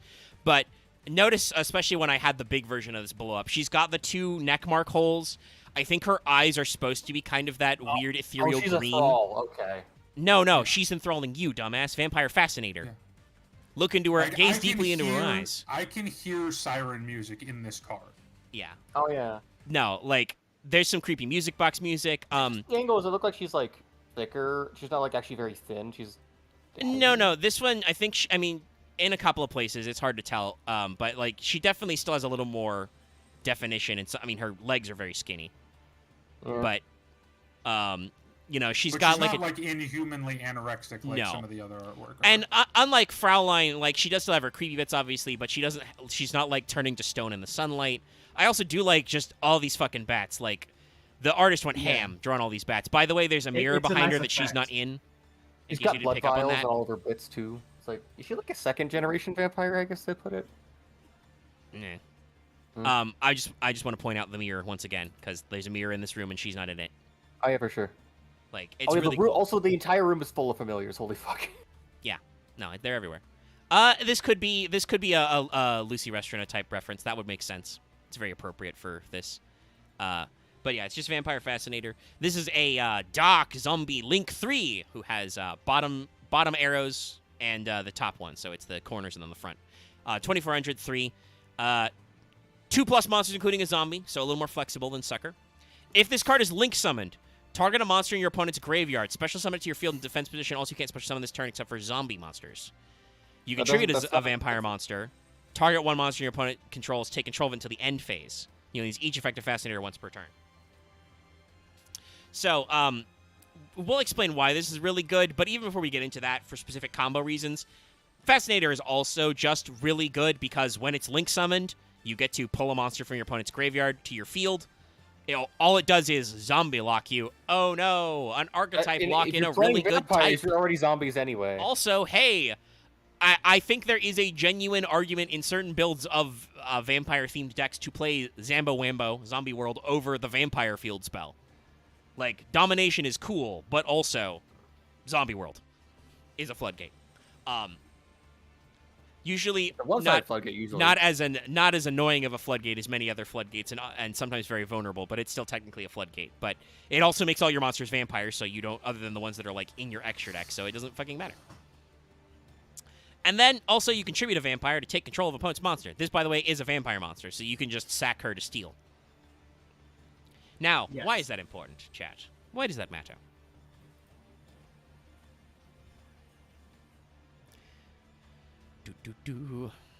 Hopefully we got Are it. we good? Is it the big boy now? Yeah. It's the zombie Yeah, vampire. I this just have to card grab his is- get a. Hopefully somebody's got a real good. Yeah, we got a good draw. I'm curious what the zombie vampire's name is in the OCG. I think it's just zombie vampire. It's the undead vampire. I think that sounds better. The undead vampire. No, I think undead vampire actually sounds worse. That sounds a little redundant in English. Yeah, because they're all undead.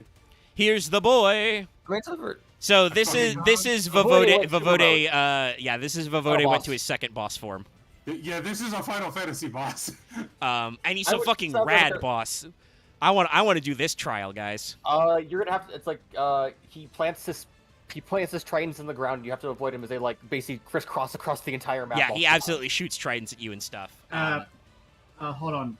This is very uh, clearly the same Max? artist as blah blah Vavode? as Vavode, Second- and looks real good. Second final boss of the third Heavensward raid.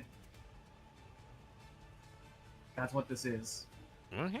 Honestly, the way the castle with like the sun breaking is very Heavensward appearing. By the way, love these cloud effects. Holy shit. Yeah, no, this- Oh yeah, this is I like very genuinely picturesque. think I This know is, like, who gorgeous. the art that did this is.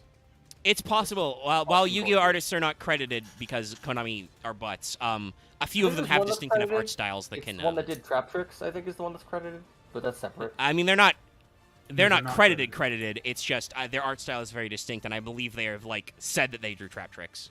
People know who the Trap Tricks artist is. Also, like It's a Knights woman, and by the Sorcerers, way. too. Yeah. Yeah. Um, Like, I would bet money this is either Kazuko Shibuya or Tetsuya Takahashi. What have they also done? Wait, is he dead? Hold on, is Tetsuya What have they also Takahashi done? dead? Just so I know this. Oh god, how can I explain Tetsuya Takahashi? I mean, he did the official art, not necessarily the in-game art for FF6. I can see that now. yeah, Like, that if you've definitely seen has any those of the vibes. concept arting, that's what he did. And this looks a lot like he did also 5 and 4. He did Xeno everything Oh, all the Xenoblade. except all for the the Xenogames? first Xenoblade. No, he did the first Xenoblade Chronicle. Yeah, no, he is the producer. He's not the art director. I'll say Honestly, that. I He can is- see the style. I can he's see the the aesthetic. producer there. for the Xenoblade games. Yeah. I can see it. I've never seen him do a funny a thing Gothic is, style thing, the- so I the- can see it. I think the funny thing about that switch up there, Dallas, you're talking about is it's funny because Seven, the concept artist was, or one of the big concept artists was Tetsuya Nomura, which is how he got his start at Square. Yeah, but Tetsuya, that's a very specific thing. I mean, he has a specific style, but like He also likes everybody, finesse everybody with like laws. is like, ah, you bad right man. He got started at Square as a character artist and a concept artist, and they were like, we like your ideas. Honestly, I've never.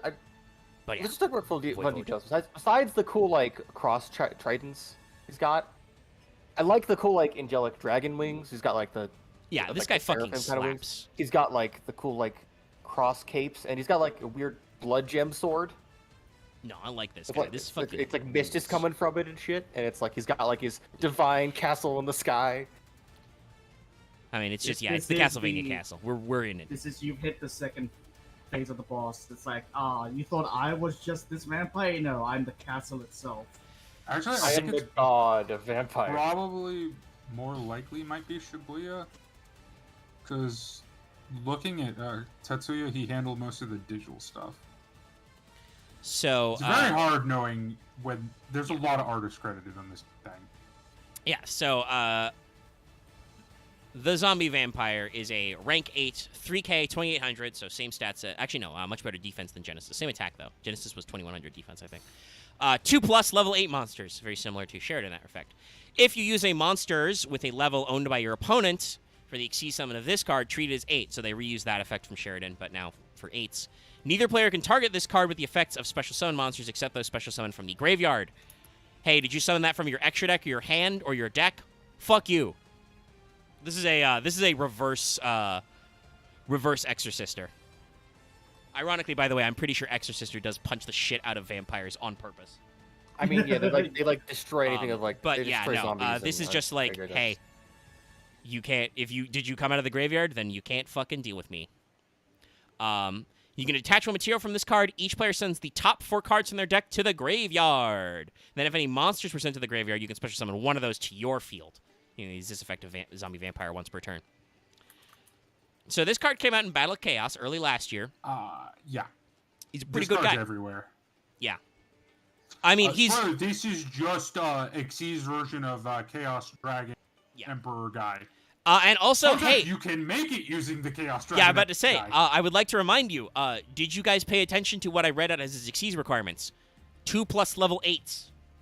There's no need for them to be Zambos. Also...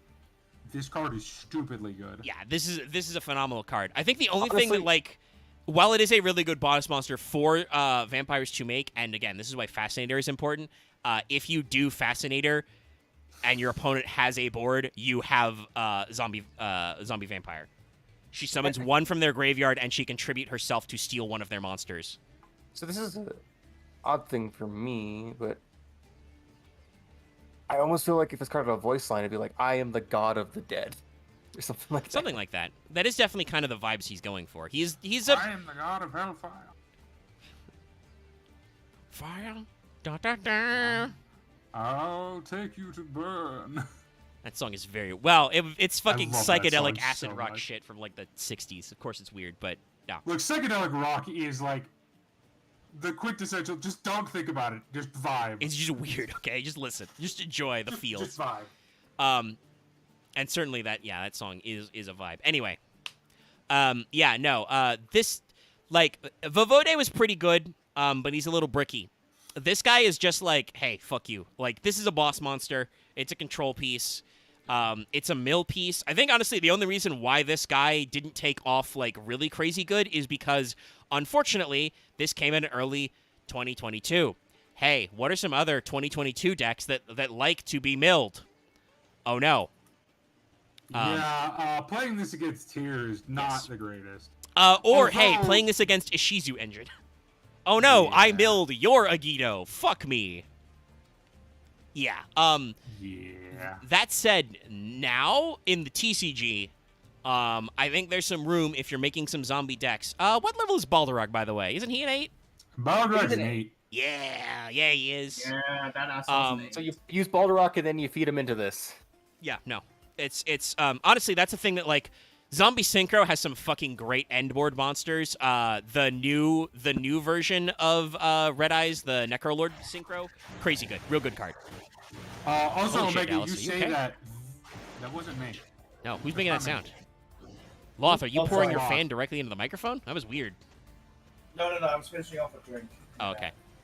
Sorry, it was something was suddenly like very fizzy. I normally associate that with like. Also, this deck card is still regularly used in a bunch of decks. Yeah, no. Even during tier format, it was used in the sadly tier 3 deck. Yeah, of that no. format. I think like you probably like it was used. I don't think I saw a lot of people like talking about how rad he was because, unfortunately, it does play a little into the tier strategy. I feel like you could Master Duel could totally do an awesome summon animation for this guy. Yeah, I wish they did have one. Yeah, I think he's in Master Duel already. We don't have one for the Egyptian gods, which is still weird to me. Oh, Hemo certainly is in Master Duel Omega. Okay, I he can is. tell you that for a fact. I Fuck use you! him Go away, Master Duel in meta. I don't my- want to support you. He is in my fucking punk deck as we speak. Yeah, okay. Unfortunately, he has not been retroactively added to the Vampire Secret Pack because Konami are fucking lazy. The Secret Pack to or the Selection Pack to Secret Pack pipeline is very bad. It's another thing that's bad about Master Duel. Seriously, I think they should just do like they did with Circular and stuff, and just be like, okay, when a Selection Pack goes away, old cards move to secret packs. They should just Hey do Omega, that. do you want to It's guess gonna be how real many to different? open Seer Packs again. Do you want to know how many different archetypes this card is in Master Duel? It's loads, I'm sure. I could probably look it up. I just had him open on Master Oh Deck no, Meta. I can. I can. It's in 32. Mm-hmm. Okay. The most popular of which being Yeah, Ishizu Chaos. Emancipator, Punk, Dragon Link, Therion. Yeah, He's there's a good 8. Zombie. Yeah, those are the big, and Thunder Dragon. Those are the big interesting. ones right now. yeah. Well, he's an 8. Let's see. Thunder Dragon is very good right now. I should say this, well, Zombie. Colossus is I want to the put thing I this in. forget, I want to put right? this in context. Master Duel meta is collecting like reporting data from players all over Master Duel. This guy is ranked in the top 100 of most popular cards in Master Duel. He is 90th, Not even just succeeds. but he's still top 100. He is 58th most popular among monsters. That's still pretty good. Like Yeah, this out card of is a card pool that is nuts. literally 10,000. He's really great. I will say this. Well, obviously you can very easily make him in a vampire deck because Fascinator goes into him very well. I don't know how much he actually does for vampires as a whole. But to be fair, they did also put the zombie in there, I think, to let you know, to telegraph that this is not just meant to be a vampire boss monster, you know? Like, obviously, vampires set him up very well to use your opponent's monsters and take them to materials. But Oh god, right. This is really good in Emancipator. I forgot. yeah, because you can make Guess who's sync an eights. 8? The guy. Bark Dragon. Yeah. The big boy. There's loads of shit you can do. My creator studio is refreshing. Hopefully the stream is okay. I think it is. No. on my end. I can't check it because YouTube decided to refresh that fucking tab for some reason. Yeah, we're fine. We're about exactly at 3 hours, which is pretty good. So yeah, that's basically all the Vampire cards. Vampire, pretty cool. A lot of varied aesthetics over the years. I find them very interesting to play. They kind of have some up and down. We're not really getting into the spell traps, but like I said, it's been 3 hours. We got stuff to do. Next week we'll have Christmas in March, and then we'll watch horror Yeah. movies. Actually, next week will be Red Eyes because it's the last. It's the last Tuesday in the Okay. month. It'll be a And, mega then we'll have Christmas in April, and then we'll also watch horror movies afterwards to cleanse our minds. We're gonna look at a crappy archetype and then an archetype that's just That's very mid. okay. An archetype Okay. that really needs like 4 more cards, Konami. And maybe normal summonable cards. I mean, they That have also normal do summons. That Yeah, no, aren't- they I'll have do normal something with just normal set up. summoned. I mean, I no, don't they're think like played all, a mutant deck. so all the that's low really level, wrong. all the low level guys are starters, X. That's the point. That's why they exist. I think they need better starters. No, what mutant needs is they need a way to unbrick themselves. They have the problem that vampire has, where you they can need inherent trait effects. you on all need their you cards. need to play big assholes who you can't inherently summon. They You have to, need like, a link. fetch them I out. What never they need is a understood- link too. Also Or they need a probably link true. one that only works from like a level 8 or higher mutant monster from your hand. Just make It's it a really psychic weird. type.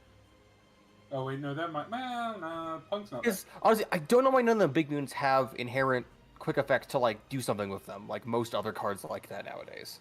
Well, not most other cards though. There's plenty of cards that don't. Hey, I guess all the good Omega. ones were like I think of like Necros, where it's like they let you do something Omega. you can't use them. Yeah, but that's because Uh, Necros was trying to fix the problem with rituals.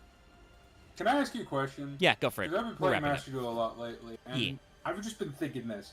Maybe I'm crazy, but out of the new current meta game, even though we're in a Sprite meta, I feel like Sprite is the least annoying meta deck to play against out of the It meta is. decks right now. It is compared. Runic's just never fun. Well, you got redeal Well, no, with Runic Sprite Um, is not like it's not Runic, and I don't think Runic's. Yeah, I mean, but like Runic's still not. Exosister's annoying.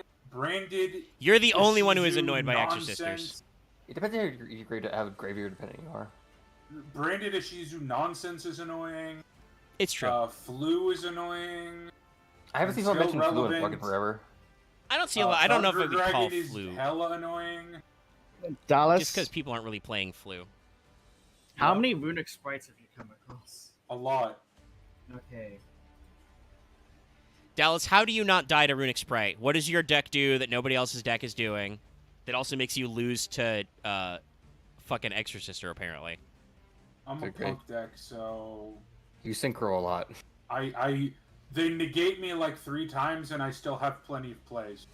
That is basically my kind of how secret. Punk works, yeah. Punk There's just a keeps lot of going. extension. You negate me 3 times, bitch. I'm still up. Bitch, I have. I mean, So yeah, no, no. your Punk is a psychic deck, so long as you have life points left to pay, you can still keep making plays. Yeah. No. It's when they lock my graveyard out. That's when I'm. All right, maybe I can't go. because that's, I mean, all that's your, just. all your I'm about to extension say. I is. think that's just fucking.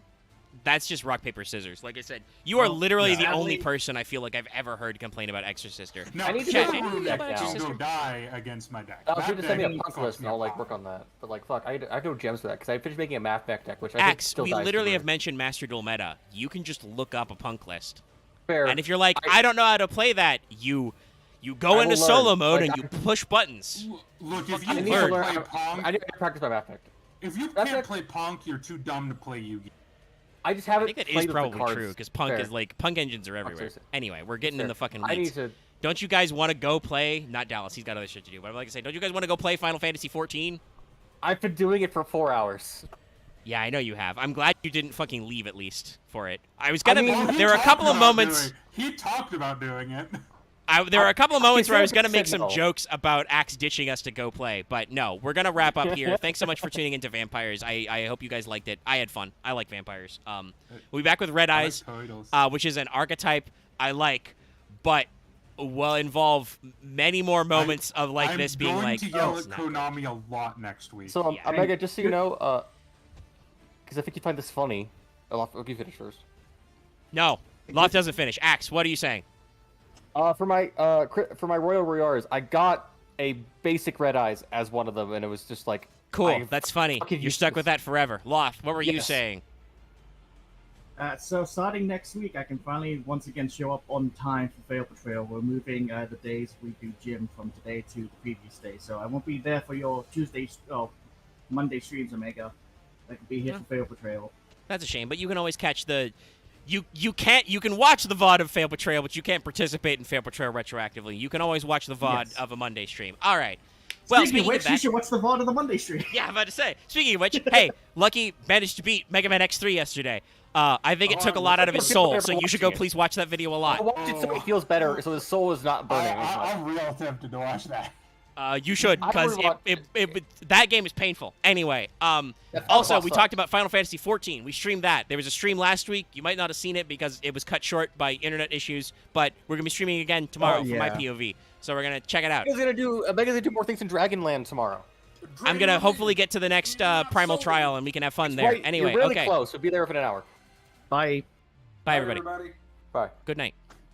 Jumping ship. I gotta go jump into the Push nest. correct button. Yeah. Jump. End stream.